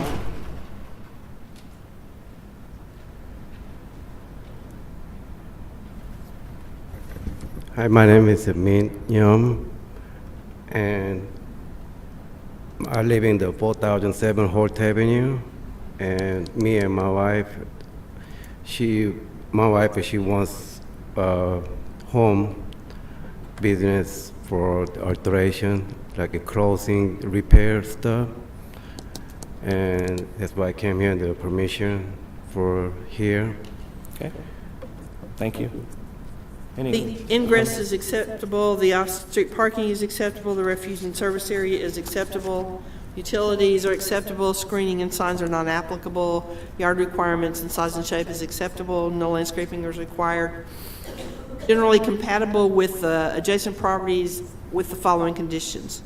No alteration of the outside appearance of the residential structure, provision of a separate outside entrance for the business areas of the residential structure, no outside storage of materials required for the operation of the business, operated only by the resident members of the household and shall not have any employees, concessionaires, or any other form of operator or helper, whether such business is conducted on the premise or off the premises, requires the use of an area no greater than 30% of the total heated living area of the residential structure, generates no traffic, parking, and sewage or water use in excess of what is normal in the residential neighborhood, will not produce any fumes, odors, noise, or any other offensive effects that are not normal to residential activity, will not involve accessory buildings, and stock and trade shall not exceed 10% of the floor area of the accessory use. Any questions or comments from the audience? Let's do the commission. Call for the vote. Call for vote by Mrs. Haney. Parker? Yes. Parsley? Yes. Peters? Yes. Tyler? Yes. Covert? Yes. David? Yes. Haney? Yes. Conditional use passes 7-0. Thank you, Staff will sir. prepare the resolution. It goes to council on January the 27th. Thank you. 28th, I'm sorry. 28? Okay. Thank you. 6 o'clock. All right, thank you. Next, conditional use C 20-03, Chong Tan, 2305 South Thompson Street, use unit 41, automobile sales in a C2 presented by Chong Tan. Hi, my name is John Tan, and I applied for this conditional use for the used car dealership on property on 2305 South Thompson Street. Staff comments? The ingress and egress to the property is acceptable. The off-street parking and loading areas are acceptable. Laying on the table tonight is a drawing that shows how he intends to lay this out. Refuge and service areas are acceptable. Utilities are acceptable. Screening is not applicable. There is an existing sign, and you'll be using that existing sign and no other signs. Yes. Yard areas requirements are acceptable. The size and shape is acceptable. It's generally compatible with the adjacent properties as at this location. About how many vehicles do you intend to park on this site? On the side or overall, maybe 15 car. Would you be willing to limit the number of cars that you can have for sale at any one time to 15? About 15, yeah. Okay. About being no more than 15? Yeah. Yeah.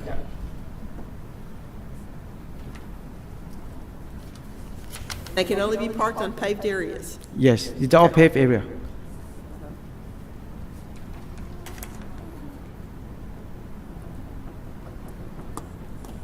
Is that it? Okay. Any questions or comments from the audience? Yeah, come to the mic and state your name and address, please.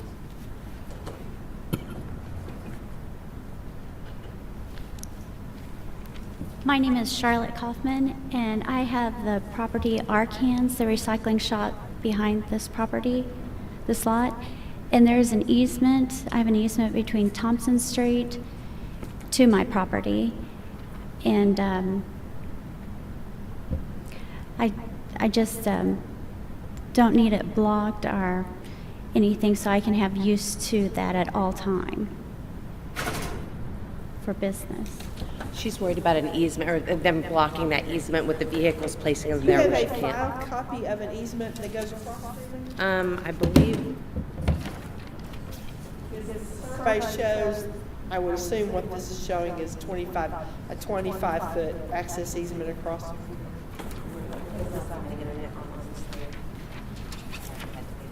You look like this, running right here. On the side. which I'm assuming is heading back into your property here.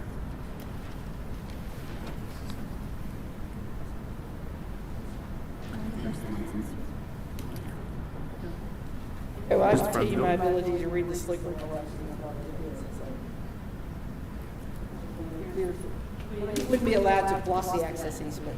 Right, this is the front, this would be Thompson. Cars would pull off of that access easement and park in front of the So building. this would be So over to the left. on this side.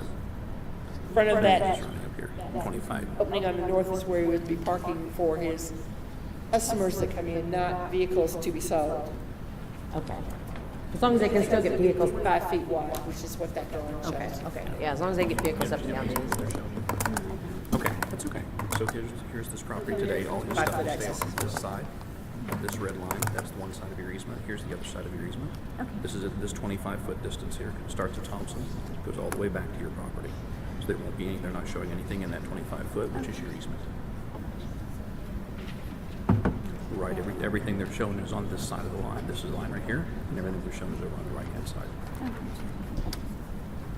Your only concern being that that access easement is not Yeah, blocked. other than that, there's no objection. Anytime, yeah, because I use it quite a bit. Any other questions or comments? No. Commissioner? By the way, I know there's an easement there, and I know that I will not block the easement. Right, Yeah, right. I understand that. Yeah, thank you. To the commission. Call for the vote? Call for vote by Mr. Covert? Parsley? Yes. Peters? Yes. Excuse me. Tyler? Yes. Covert? Yes. David? Yes. Haney? Yes. Parker? Yes. Thank you. Conditional use passes 7-0. Staff will prepare the resolution. It goes to council on the 28th. Thank you. Next section, replat 20-01, track 3, R.L. Hayes subdivision, north side of East Emma Avenue between Monitor Road and Kinnear Drive, presented by Patsy Christie. This is a situation where an additional track was split off of this property several years ago and sold to Nanomec by the Public Facilities Board with the understanding that if they did not use it within a specified amount of time, the property would come back to the city of Springdale. As you may have known, Nanomec is going through bankruptcy. The Public Facility Board wants to take that piece of property back, and this puts it back like it was before that split was done last time. That's all it is. This needs to be filed so that it can be filed with the bankruptcy court in order to settle that portion of the bankruptcy. Any questions or comments from the audience? To the commission? So Patsy, it'll put it back in the name of the city before the bankruptcy goes through so that it's It shown back has as to our be property. submitted and go through the bankruptcy court for it to be deeded back to the city. I don't know Back to how all the that city. works. All we're doing is creating a plat that allows it to go back like it was before. Perfect. So is this a motion then? This would be a motion to approve it's really a replat. I'll make a motion to approve. Haney, second by Mr. Peters. Peters? Yes. Tyler? Yes. Covert? Yes. David? Haney? Yes. Parker? Yes. Parsley? Yes. And it will go to council next Tuesday evening because they need it for the bankruptcy settlement. Next section, large-scale developments, L 20-01, Clayton Street Business Park, north side of 412, west side of Clayton, presented by ESI. Daniel Butler with ESI. So we are proposing two 12,000 square foot commercial buildings with 28 parking spaces. I can try to answer any questions you guys have. The staff comments? These are standalone, large-scale development plans for this property because the preliminary plat, or the final plat for the commercial subdivision hasn't been approved because not all the improvements are in. It's my understanding they want to do the street improvements and that with the building of the parking lots and that at the same time. So that the drainage that is proposed for this will take care of these in an interim aspect with a channel from these structures to the detention facility, and when the rest of the subdivision is completed, the permanent drainage will be put in, correct? That's correct. You applied for no variances, which means all of the conditions of the commercial design standards that are listed in the comments will be addressed Yes. on the plat itself, including perimeter landscaping. Yes, No landscaping, did you get perimeter all the way around? except for that little concrete piece right there, and we can fix that. Take care of that? Yes. Okay. So, no other comments left on this one? They realize they have to address all the commercial design standards. Any questions or comments from the audience? To the commission? Motion to approve, subject to staff comments? Oh, go ahead. On the, I mean, they gotta have water to it, too. Yeah, just because, just for the record, because the preliminary plat, the final plat hasn't been approved, and there's supposed to have been a thing on the final plat that said all buildings on this street have to be sprinklered. We just want to make sure that they're aware that both these buildings have to be sprinklered, fire sprinklers. Yes, we're aware of that. so what I'm seeing in here as far as the outside, I mean, is that final? No, because they gotta meet commercial design standards, or come back and apply for a variance. My understanding, they're gonna meet the commercial design standards. Correct. Voting on a large scale. Going to meet commercial design standards. I'm a bit confused by that, so. They've got to come up with the building facade materials, it's predominantly the right material, the roof line has to be broken like it's supposed to be, they have to have the principal entrances, all of this stuff will have to be incorporated, it's not included on those. Okay, what I don't want to set as a precedence on here is that we're assuming that there is no variances. Don't want to set a precedence that all of a sudden we're going to approve this and then come back with a bunch of variances. I mean, Well, we had this discussion today. They understand the idea that they've got to meet the commercial design standards because they didn't apply for a variance. They chose to bring it forward tonight, and with the understanding they have to meet all those, or they have to come back with a variance request. Yeah, we're actually real close to meeting the design standards. The buildings are 120. We just have to put a low canopy. We've got to extend the brick on the sides. It's very little. We can do it. Not an issue. We talked about it this afternoon. They feel like they can address the commercial design standards.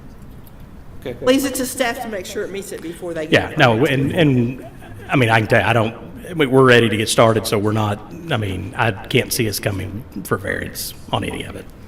It's very, very minor to change, make those changes, so. Look, I'm fine. Bad last word, right? That's going to be in the record too, by the way. Debbie will put that in. Debbie will put that in the minutes too, so we know that you're not coming back. Okay. We hadn't heard from you in a while, so. We're going to do that for him. Okay. All right. Any other questions or comments? Be a motion. Motion to approve, subject to staff comments? Motion by Mrs. Haney. Second. Second by Mr. Peters. Tyler, Yes. Covert, Yes. David, Yes. Haney, Yes. Parker, Parsley, Yes. Peters. Yes. Large scale passes 7-0. Brian says he's not coming back on that one. Oh, so we're changing? That maybe won't be in the record. You're too far away from the mic. So. All right, let's see. Next large scale, L20-02, Springdale Fire Department, southeast corner of Cary Smith Road and Ball Street, presented by ESI. Thank you, Mr. Chairman. Jason Apple with ESI. This is Fire Station number 9. Very similar to Harbor and Fire Station 8, which is being built currently on Huntsville. It's at the northwest corner of Shaw Park, or at the intersection of Ball and Cary Smith. And I'll answer any questions. Staff comments? The only issue we may have is you may have to shift it because of the water line location. We've already shifted that over 10 feet. Okay, and then everything else is taken. It's the same one we've put other places. That's it? Okay. Any questions or comments from the audience? If you'll come up to the mic and state your name and address.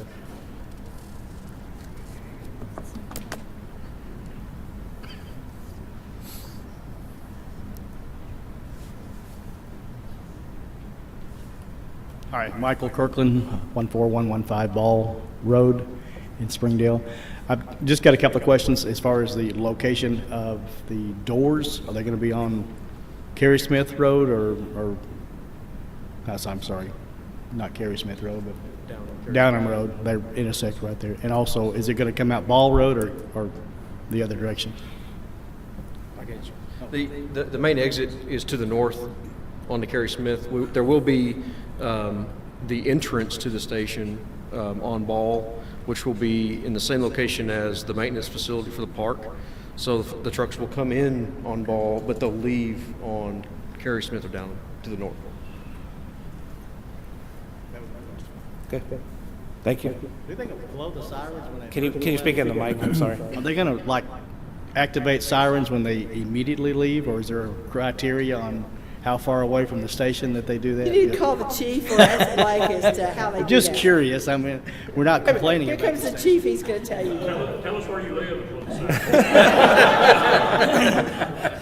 No, typically what we do is especially on that road, there's not that much traffic. A lot of times they'll wait until they get into traffic before they'll actually operate those. If there's traffic that's in the way, then they may do that. Just concerned about 3 o'clock in the morning pulling out. Yeah, no. Yeah, okay. You can ask the guys at Harbor, and I think we've been pretty good neighbors to them so far. So. Thank you. Any other questions or comments? Yes, ma'am. If you'll come up to the mic, please.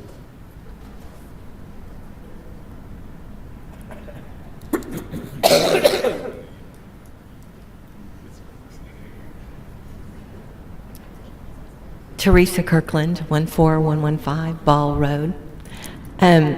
This may not be the question to ask here, but oh my gosh, between there and here, I forgot my question. Do y'all ever do that? All the No. time. I am so embarrassed.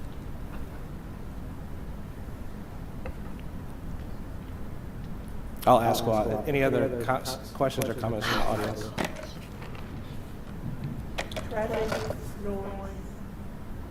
Property values. I was concerned because I'm so hoarse that I couldn't talk, and so I was concentrating on.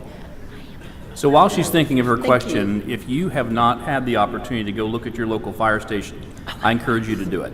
If you have not had a chance to go meet the ladies and gentlemen that work there to see the equipment, Springdale's extremely fortunate to have the team that we have in these different firehouses. They're extremely proud of what they do. They're extremely proud to serve this city. So I'd encourage you, if you get a chance or have not had the chance, go by any time and they'll give you a tour, and they're great folks to meet, and be happy to have them in your neighborhood. Thank you. My mind is back. There you go. Okay, so where the fire department is, and then just right across the street is Elm Springs. So are we going to have to still go with Cave Springs Fire Department, or are we going to have something that can incorporate us so if we're right across the street that we can use that fire department? I don't know if this is a proper place to ask that question. If not, tell me where to go. Not in the city limits of Springdale? No, we're across the street, Ball Road. One side, the park is Springdale. The other side is Elm Springs. Yeah, yeah. And it's a constant tug of war, I understand. You have an annex application in your office? Yeah, well, that's what I was going to say. Obviously, she can voluntarily annex into the city of Springdale if she would It like. says detached from Elm Springs to go. Yes, Are you in the city limits of Elm Springs? yes. They have to be willing to allow you to leave. Correct. Before you can annex. The other issue that I would tell you is that since we are right across the street, if you'll just come over and knock on the door, we'll probably help you. Okay. All right. Well, I can tell you, if you live in Elm Springs and you call 911, they transfer you to 3 different places, so you would be dead before anybody could get there. Because every time I call, they'll say, I'm sorry, we can't help you, call this. We've only had to do it once. But no, we can't help you, but call this number. No, we can't help you, it's this number. So nobody knows. We're in this little triangle that we're in Never Never Land. So, You would have to convince Elm Springs to let you go to come into Springdale, and that would take care of okay. that. I apologize for If you forgetting. want to talk about that process, come see us and we'll talk about it. Okay. Thank you, honey. Love to have that. Any other questions or comments from the audience? To the commission? Motion to approve, subject to staff comments. Motion by Mrs. Haney, Second. second by Mr. Covert. Covert? Yes. David? Yes. Haney? Yes. Parker? Yes. Parsley? Yes. Peters? Yes. Tyler? Yes. Large scale passes 7-0. Thank you. Next one, L 20-03 Dorman Townhomes, northeast corner of southwest end in Wesley. And then variances, sorry, I'm getting confused on where we had things on it. Variances 20-06 and on deviation from parking requirements and multifamily design. And secondary access presented by ESI. Daniel Butler with ESI. So we are proposing townhomes in this. We've got 12 buildings that are 5-unit buildings. They're all going to be 2-story, and we have one building that's going to be 6-unit building altogether for 66 units, which ends up being 11.96 units per acre. We've also got the 2 variances, one for the parking. We're requesting for 2 parking spaces per unit on this. And also, we're requesting for a variance not to have to do the second access. We do have a secondary fire access on this, and it'll only be for emergency. It'll be gated with a Knox box, so it'll only be an emergency. But besides that, I can answer any questions. Staff comments? We want to talk a little bit about the variance request for parking spaces, why you feel like you only need this many parking spaces. Yeah, we're just limited on our site as far as the amount of area we have. Right now, we've got 20.4% green space. You're required to have 20%. So, and then you got the detention area. We're limited. We do have 2 large park areas, which will have a playground and a picnic table on each one. But we're just limited on the side area to try to meet. We're only 26 spaces under, and I feel like 2 spaces per unit would be adequate, I feel like. So there's currently enough for 2 parking spots per unit currently? Yes. So what's the requirement? Well, it's based on the number of units. It starts out with I can 3 parking spaces per dwelling unit for the first 20, 2.25 for the next 50, and 1.75 for the final over 70. It's a requirement now. 3 for the first 20? I will mention, we made this request on the previous mentioned Oriole Townhomes and on the Harbor Townhomes to get to 2 per unit. These are 2-bedroom units. And so I just wanted to let you know that. I will say probably, just for future reference, saying limited space is probably not the best argument if you're wanting to vary parking. I would Well, I was going to give say like an actual reason. as you have too many buildings, but I wasn't going to say that. But since you brought That's it up. what I hear, you know.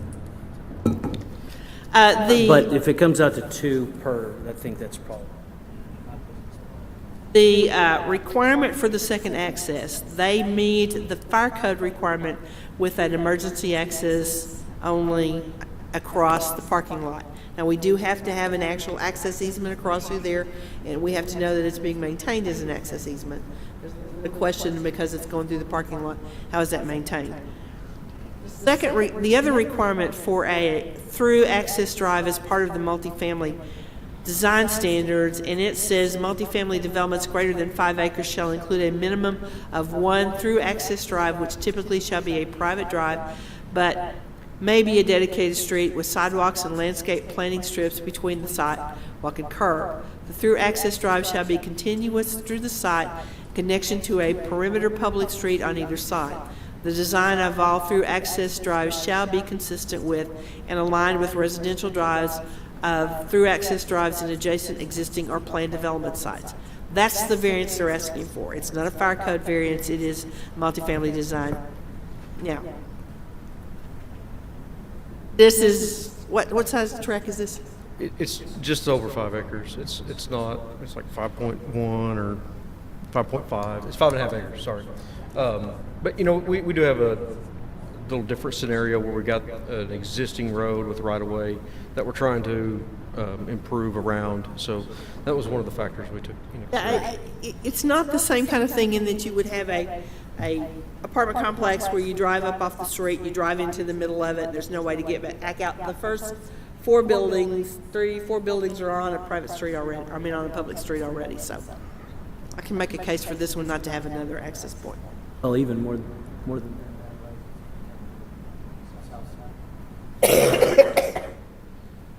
Another two buildings on the cul-de-sac. Yeah, there'd be 6 units that would access the public street. Yeah, that's true, there's 6 on the north side. So that's one of the variances that they're asking for. Connections to parking areas from sidewalks abutting entries or utilizing green space only show connections or landings from the parking areas. Are they ADA accessible ramps? You need to make sure you get that on your plat. Provide material specs to company provided elevations, and I think we decided we have them or we don't. They're on one set of drawings, but you're going to get them to us if they're not. Austin, can you go to the elevations? Can we see what they like? Okay. We just need the materials to be provided. Mechanical and utility screening shall be an integral part of the building structure. You need to show that with the details on the plans. I know you intend to do it, it's just not shown on the plans, and what we've seen is there's a disconnect between them. If they're not on the plans, sometimes they get missed. We need to make sure those are on there. And then clearly marked areas, change of paving materials, height, or distinctive colors from the on-site pedestrian walkway system, so you got to have different materials or something.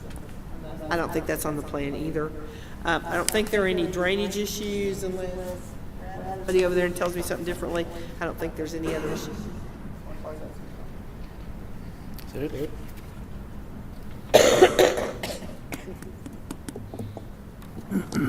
Any questions or comments from the audience? Yes, if you'll come up to the mic.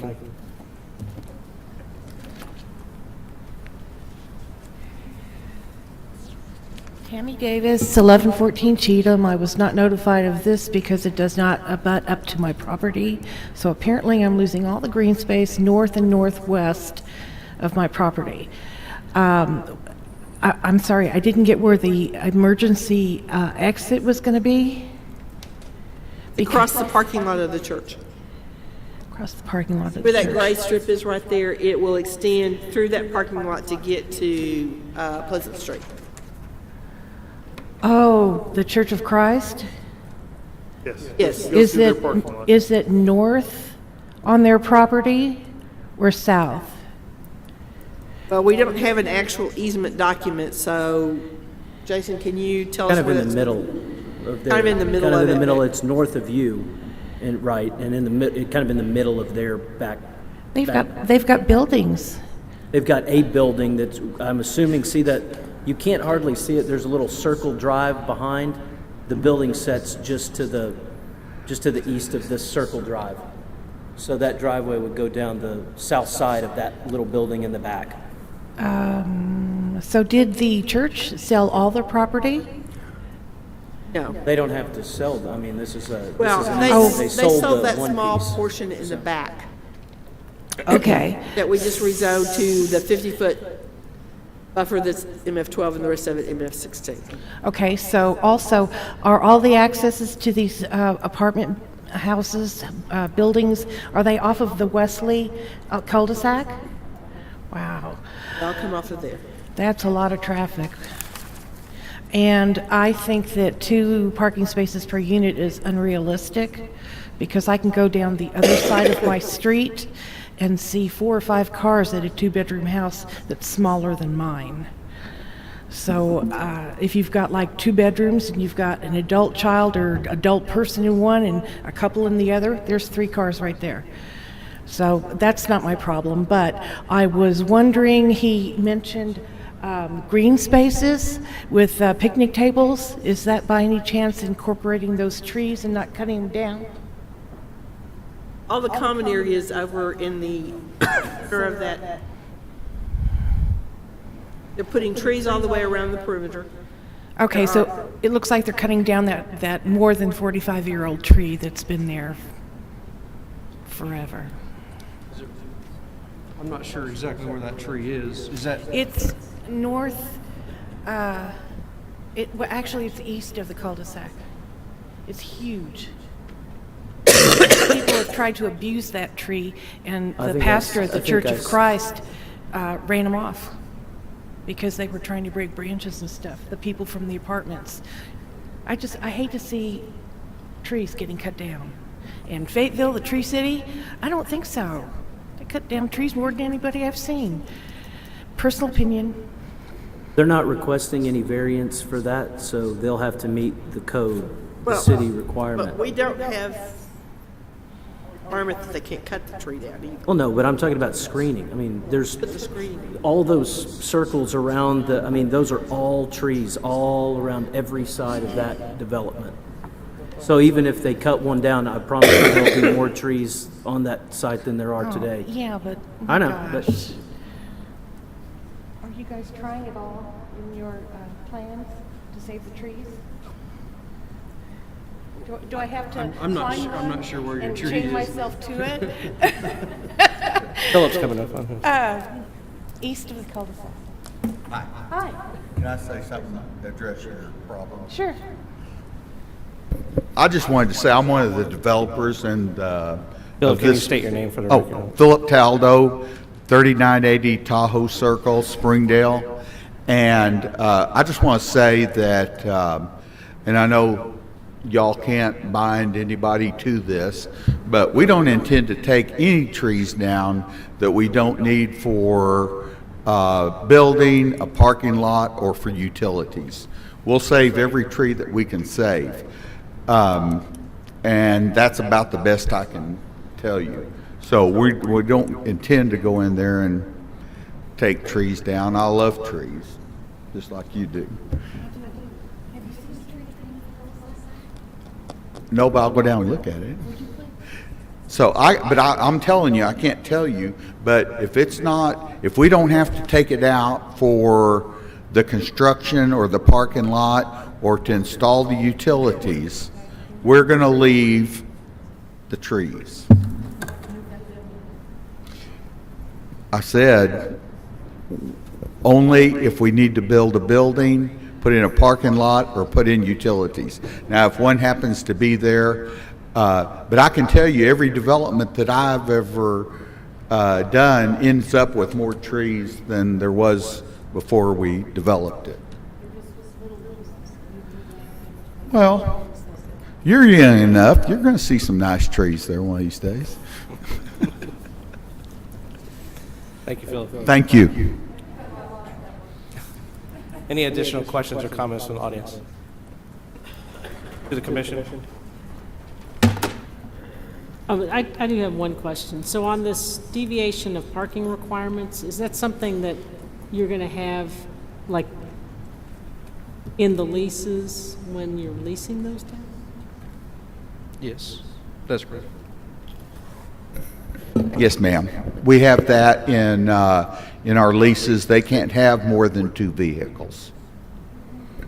I know you can't enforce that either, but we can, and we've got it on all of our townhomes on Orchard Street and the ones on Harbor, these exact same units, and the ones that we're doing on Oriole will have the same restriction, and we manage them hard. Oh, and I do want to, I will point out that we also like to hide the cars as much as we can too. So we really make an effort to make it something that the city's going to be proud of. Thank you. So your company will be the one that's continuing to manage all of these? We, Mr. Moore and myself are partners in it, so we'll be managing the properties. Okay. Vivi, did you have any additional questions? No, that's it. So we would have a call for the vote we can take the variances separate or together? I'm okay with them together. Call for the vote on both variances. Call for vote by Mrs. Haney? David, Yes. Haney, Yes. Parker, yes. Parsley, Yes. Peters, Yes. Tyler, Yes. Covert. Yes. Variances passed 7-0. Have a motion for a large scale?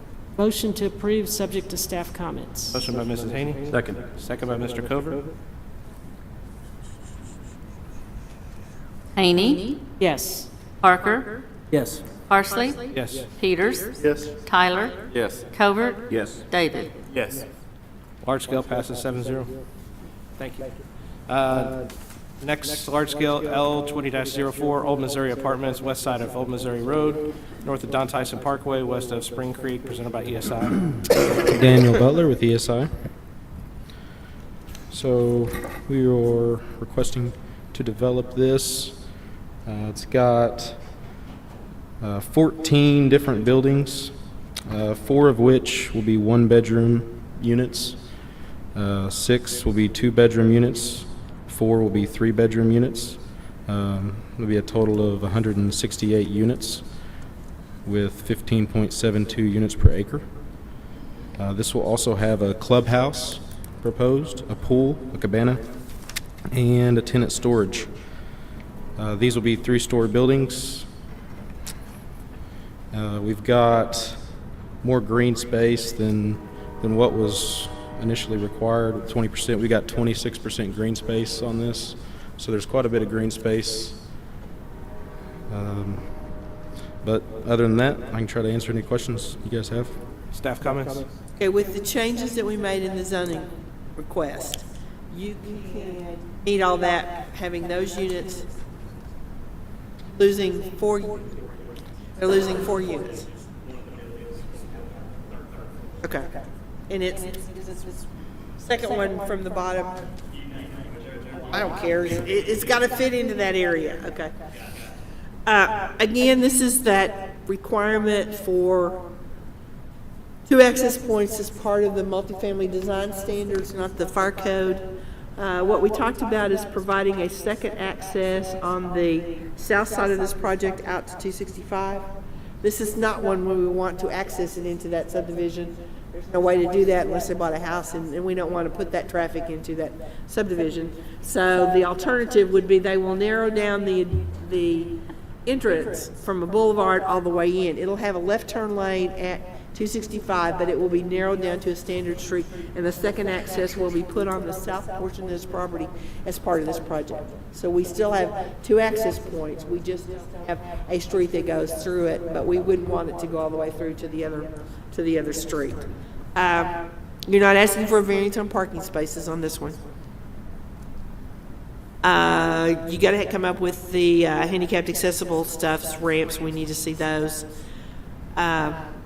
The change in paving materials, heights, or distinctive colors for the crosswalks, material specs to provide for the elevations, and the screening of the mechanical utility needs to be put on the plat itself. This has a detention pond that's included. All of the property would drain into that, including the 2 commercial subdivisions. It's designed to take those as well. Well, the commercial out parcels don't go into the detention, but the detention has been designed for those being developed. Okay. Yeah. The size of the detention is adequate on there. At this point, that the connection's not made until we know how those are going to be used and how those are going to be. Oh, we're just looking at the overall. Even though it doesn't go into it, we've designed it for that increase in flow. And this all drains out to the Yes. I don't think I have anything else. That's it? Questions or comments from the audience? To the commission?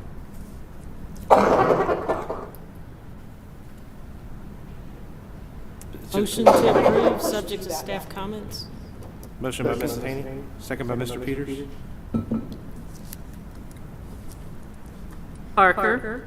Yes. Parsley. Peters. Tyler. Yes. Covert. Yes. David. Yes. Haney. Yes. Large scale passes 7-0. Next section, Board of Adjustments, B 20-01. I'm totally gonna mess up this last one here. So Joe Zazowicz. Sazowitz. Close. Yeah, you did really good. 47, Santa Teresa, variance for deviation of rear setback from 20 feet to 10 feet. Yes, sir. We're wanting to install a swimming pool. And so with a 20-foot setback, building setback from the rear property line, it pushes it really close to the house, and I just was trying to get a variance so we could push it out a little bit. Not wanting to build anything up, just concrete pool. Staff Is there comment? any utility easement back there? Yes, there is. Are you encroaching on that utility easement? I think it's 10 foot. Okay, we can't give you a variance on that until we know that the utility companies are acceptable with that encroachment, or they're willing to reduce the size of that easement. Okay. We don't normally let structures go into that easement. There is a procedure that you have to go through to get it vacated. You have to contact all the utility companies. That's something that agrees, has to agree to reduce the size of that utility easement before you can encroach upon that. Can I ask for a smaller easement instead of having to go through all that? Because the utilities... Again, it has to go through the utility companies if you decrease the size. I'm not encroaching on their easement, though. They have a 10-foot easement, right? If you're not on the easement, you're fine. Okay. If you are encroaching on the easement itself, we can't do that. Okay. We are Okay, not so encroaching on you the stay easement. out of the easement, and then you need the variance to allow it to be 10 foot. Yes, ma'am. Okay. Anything else? We have some comments from the adjacent property owners concerned about, and you should have copies of those. They're concerned about the overflow from the pool area being directed toward the front of the property so that it does not flow into their property, causing flooding or standing water. That any and all raised property due to pool or landscaping shall be planned so that it does not cause drainage onto the adjacent properties, and any additional above ground lighting is not directed toward the houses to the outside. And there are two different letters that address the same concerns. I think there's only two. So Patsy, I read those, and I want to make sure I'm clear. Just because someone sends in an email, which I certainly understand why they did, and I think that's fine, it does not constitute an agreement between this body and those people that we agree with what their comments are, correct? Correct. Okay. They have the opportunity to make those comments, Okay. and they're included in the record. If there is an issue in the future, I'm sure they'll come back and look at that. It really is kind of a note to building inspection, so when they, The only reason I brought it up is because one of the comments was, this is what my neighbor and I have agreed upon. Well, that's fine, but that's not holding this body to those agreements. Okay. Right, and I did discuss that with one of my neighbors, and quite frankly, if I flood his yard, I'm gonna flood my yard, so, I mean, nobody's gonna wanna do that, so. I just made sure that they put it in the record. Any questions or comments from the audience? To the commission? My only concern is that this is a brand-new house, and we're going to a variance. And so I think we need to look at, this is a variance. Has the house been put on too small of a lot that we have to come back for a variance for that, or should it not be a swimming pool in that area? And if we are saying that it's putting a pool in is okay, that's something that we need to look at for. A pool can go past our setback, but not a canopy or something else, right? Yeah, I think that's the benefit of having the setback what it is that it gets to be presented in front of us, and we can make that determination. If it's a storage building on a slab, maybe we look at that differently depending on the neighborhood or whatever. With it at 20 feet, then, property owner the ability to come and request that. And if it's something like a pool and this body doesn't have a problem with it, then pass it and move on. I don't think there's a larger issue. You know what I'm saying? I think it's just, I think this is the process that we want in place. Somebody wants to put a pool in and make sure that they're not in the utility easement. I agree. I don't think you can predetermine every property owner's intent and what they may or may not put in the back and set it by a pool or a shed or something else. I think the process is what the process is, and is currently working, brings it before the body, and we have a chance to take a look at it and say our piece about it. Case-by-case basis. Yeah. But there's no changing room, no above-ground structure. We're just talking a concrete slab and a hole in the ground. Yes, sir. Limiting this to this 31 foot as designated here, or we pull back, set back to 10 feet? You're asking for the whole setback to be reduced from 10 feet. not just in the area where the pool is. Well, I'm not going to build anything past that. I mean, we can limit it just where the pool's going to be. Nothing else is going back there in the future. I was assuming that this would be like a one-time variance for the pool, and if I decided to come back and say, hey, I want to build something else, I'm going to have to come back over here and ask for another variance, so. Depends on how we state it when we vote on it. Understood. Say it's a 10-foot, reducing 20 to 10 period, then you don't have to come back if you want to put a building back there. I'm thinking we take a notch out for the pool, as shown in this drawing, 8 feet off of one line, and Agreed. Is that acceptable to you? Yes, ma'am.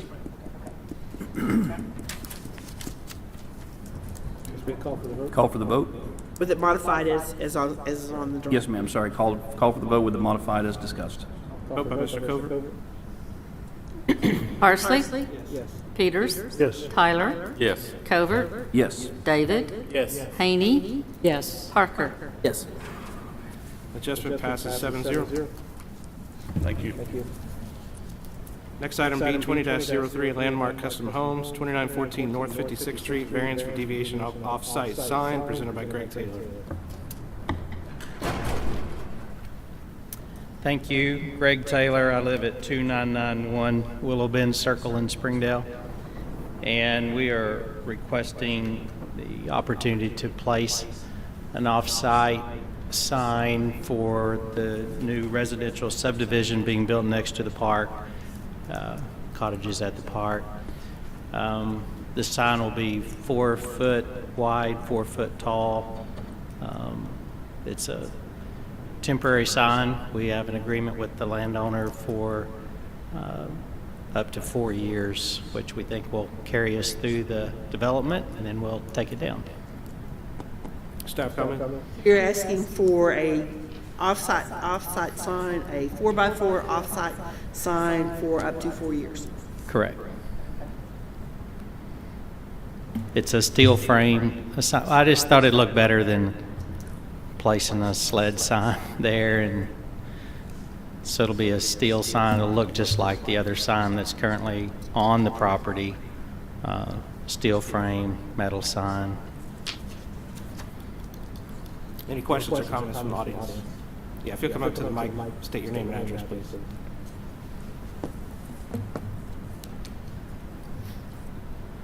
My name is Bethany Umang, Y-U-M-A-N-G. I live at 5732 West County Line Road, so I'm adjacent to it. It's the house behind it. I wasn't clear that this was going to be a temporary sign because that was not stated in the paper that I received on the certified mail. So that's one thing that kind of helps in my decision. However, there are some things that we do need to address, and one is that's a terrible intersection.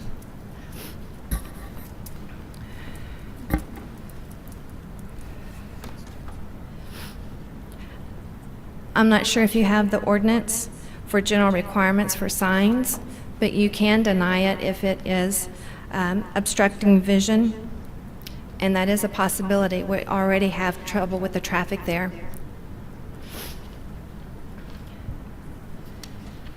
I have a few pictures if you need to see, but there's a hydrant that has already been hit a few times and repaired on that property.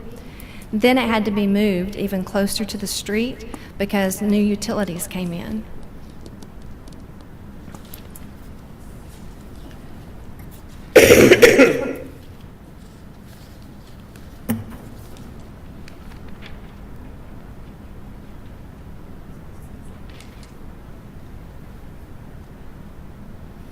So the issue is, there's the setback from the hydrant, and as you can see, it's already been repaired, and we already know that 56th Street will be improved, which means it will be widened or have a turn lane. We also know that County Line Road already has a partial, or it's already approved for a part of it to be improved. So it's only time for this area to also be improved, which means that hydrant's going to have to be dealt with. So I guess what I'm saying is if you decide right now where to put it, then that may not be where that hydrant stays. So then they're going to have to go through the process of moving that sign again.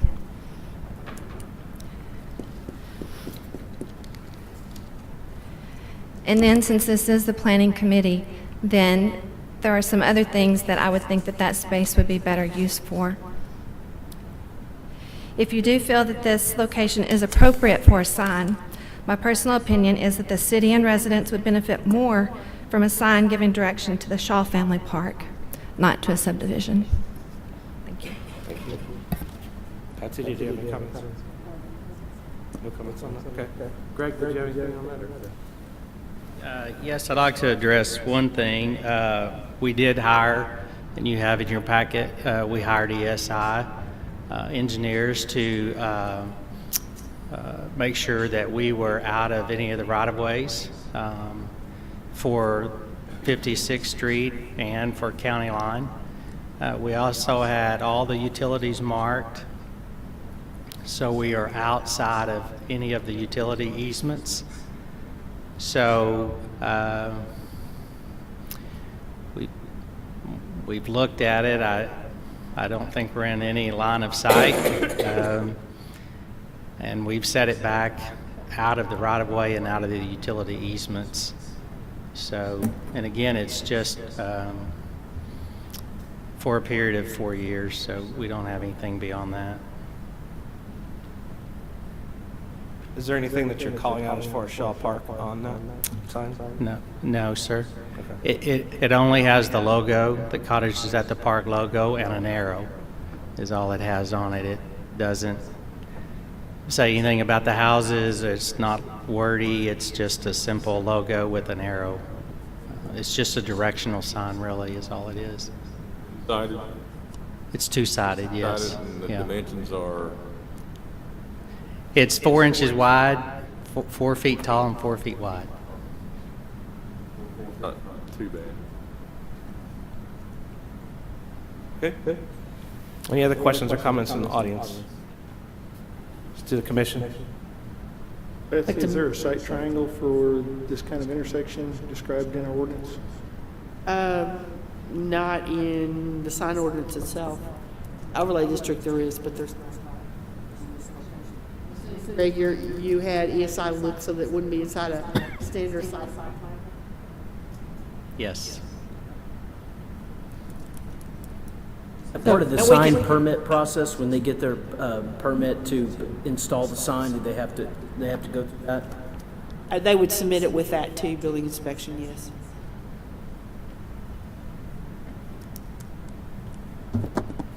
So my one concern, or two concerns, one is the site triangle, but the other is that we have had signs that we have not approved in the past, and that with building coming up, we need to think about if we approve this and then we have others come to us. I know we turned one down for Roush Coleman not too long ago, and it was going to be put in a commercial location, not a residential location.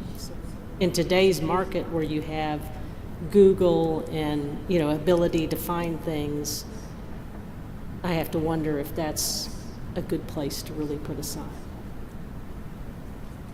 Yeah, go ahead. I looked up on the Springdale government website, and that property is A1, but it's just one house, same as my property. It's an A1, but the city is growing here. We don't have buildings that are, repair shops, and we don't have anything but some horses, some cows in the neighborhood, but this is really residential as well. And I had also thought about that too. If you allow it here, how many other places are going to start asking, oh, we want a sign up? And I'm not sure that's really what Springdale wants as far as visual effects. Thank you.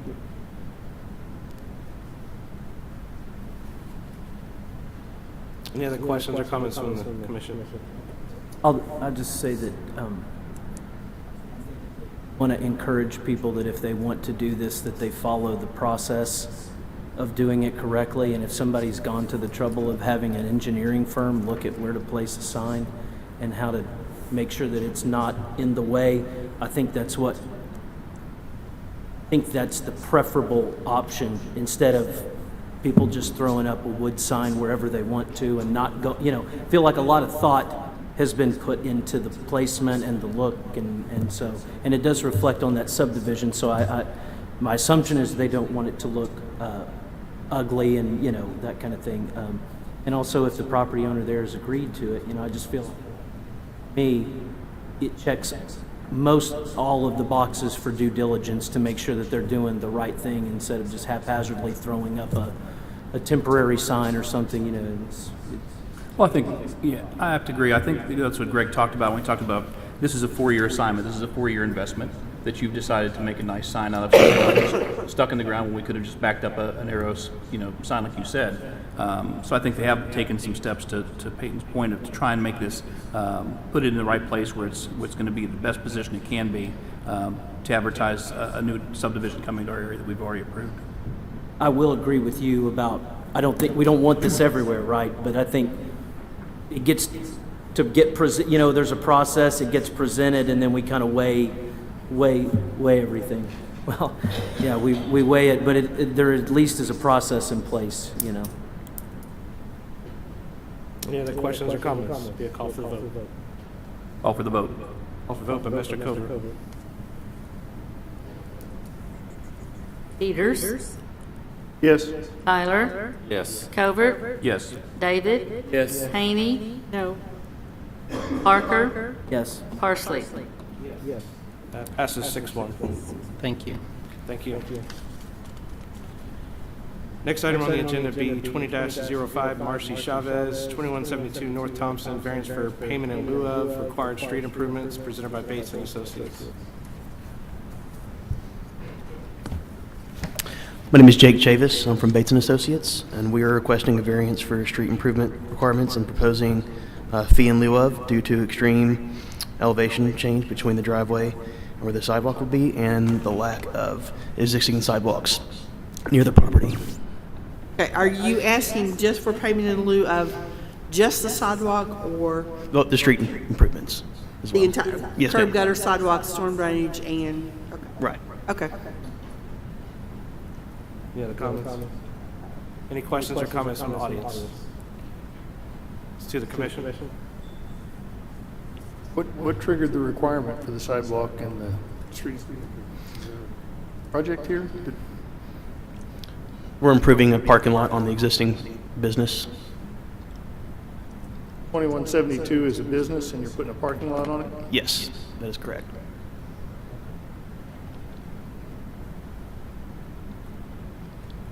This be a call for the vote. Call for the vote. Vote by Mrs. Haney.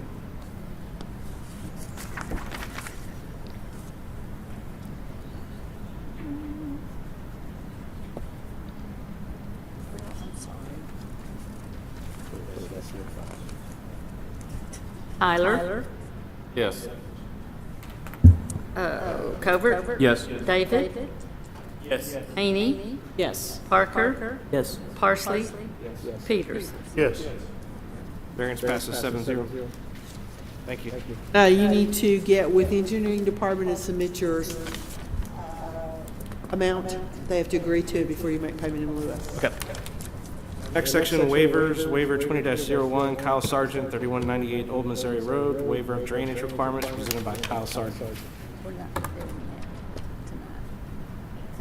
Oh, that's right, we're tabling it tonight. They are working, as I understand it, they're working with their engineer to address the concerns that we have. But no, that has been worked out. Planning Director report. I am happy to announce we have hired a senior planner. Barry will start Monday. Quite honestly, we're ready for him to start. Gary, he's currently employed with City of Tawnytown, was at Washington County. It starts on January 13th. Council actions taken December, the waiver of Bob Bond's street improvements on Wagon Wheel Road was approved. The conditional uses were approved for Peyton Place, which was a Rotary Company, and the 321 Cottle Avenue, which was the clockmaker. The rezoning for the 39.53 acres on the west side of Hilton, south of Willie George Park, from SF2 to MF4 was denied by the Planning Commission, by the City Council.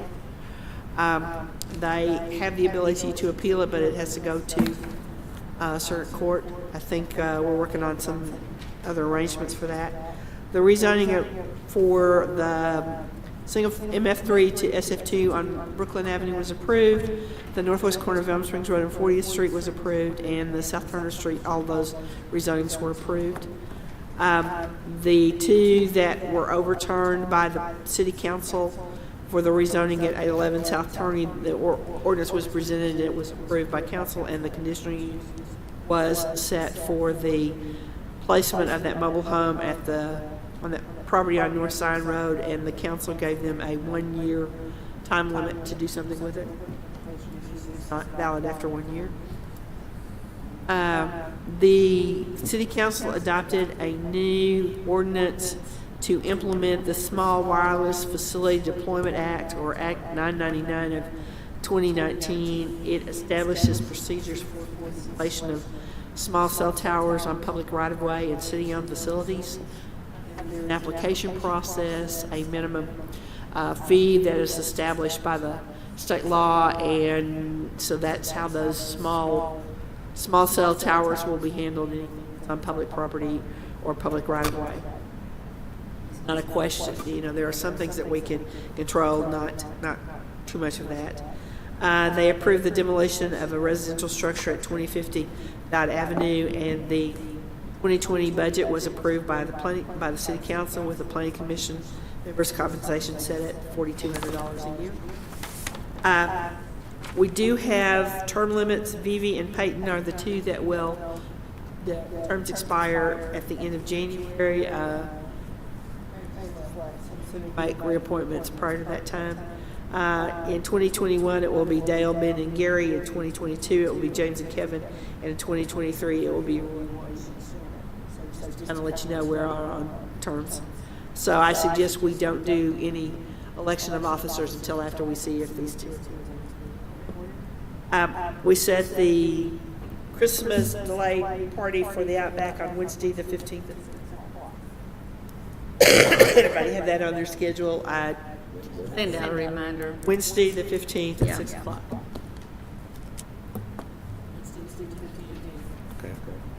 Okay. And the next work session will be the 21st at 5:30. We need to kind of go over our 2020 work plan for the Planning Commission and work on the Master Street plan. The one that was denied by council, south of the Gene George Park,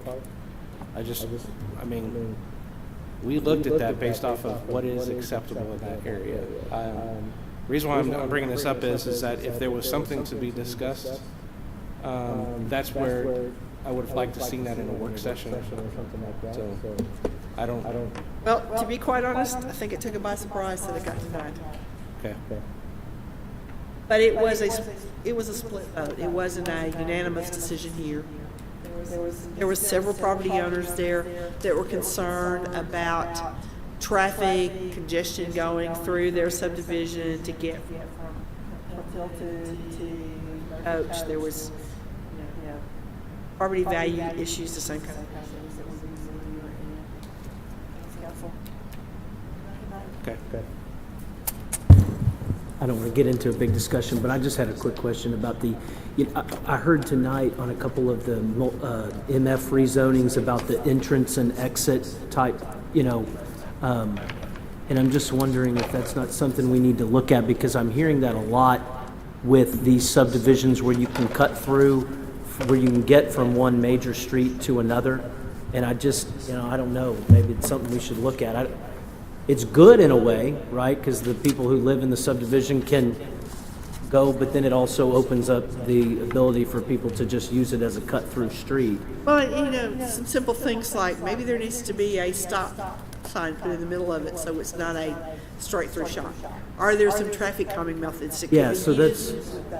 We design subdivisions in the future, high-volume residential streets. We need to look at those kind of things that discourages people from doing that. I mean, we built Don Tyson Parkway because people were cutting through there, and that was one of the Palisades one, and Buckhead was one of the ones that was discussed, cutting down on that. I think there's a lot less people cutting through there now than there was before Don Tyson Parkway went in.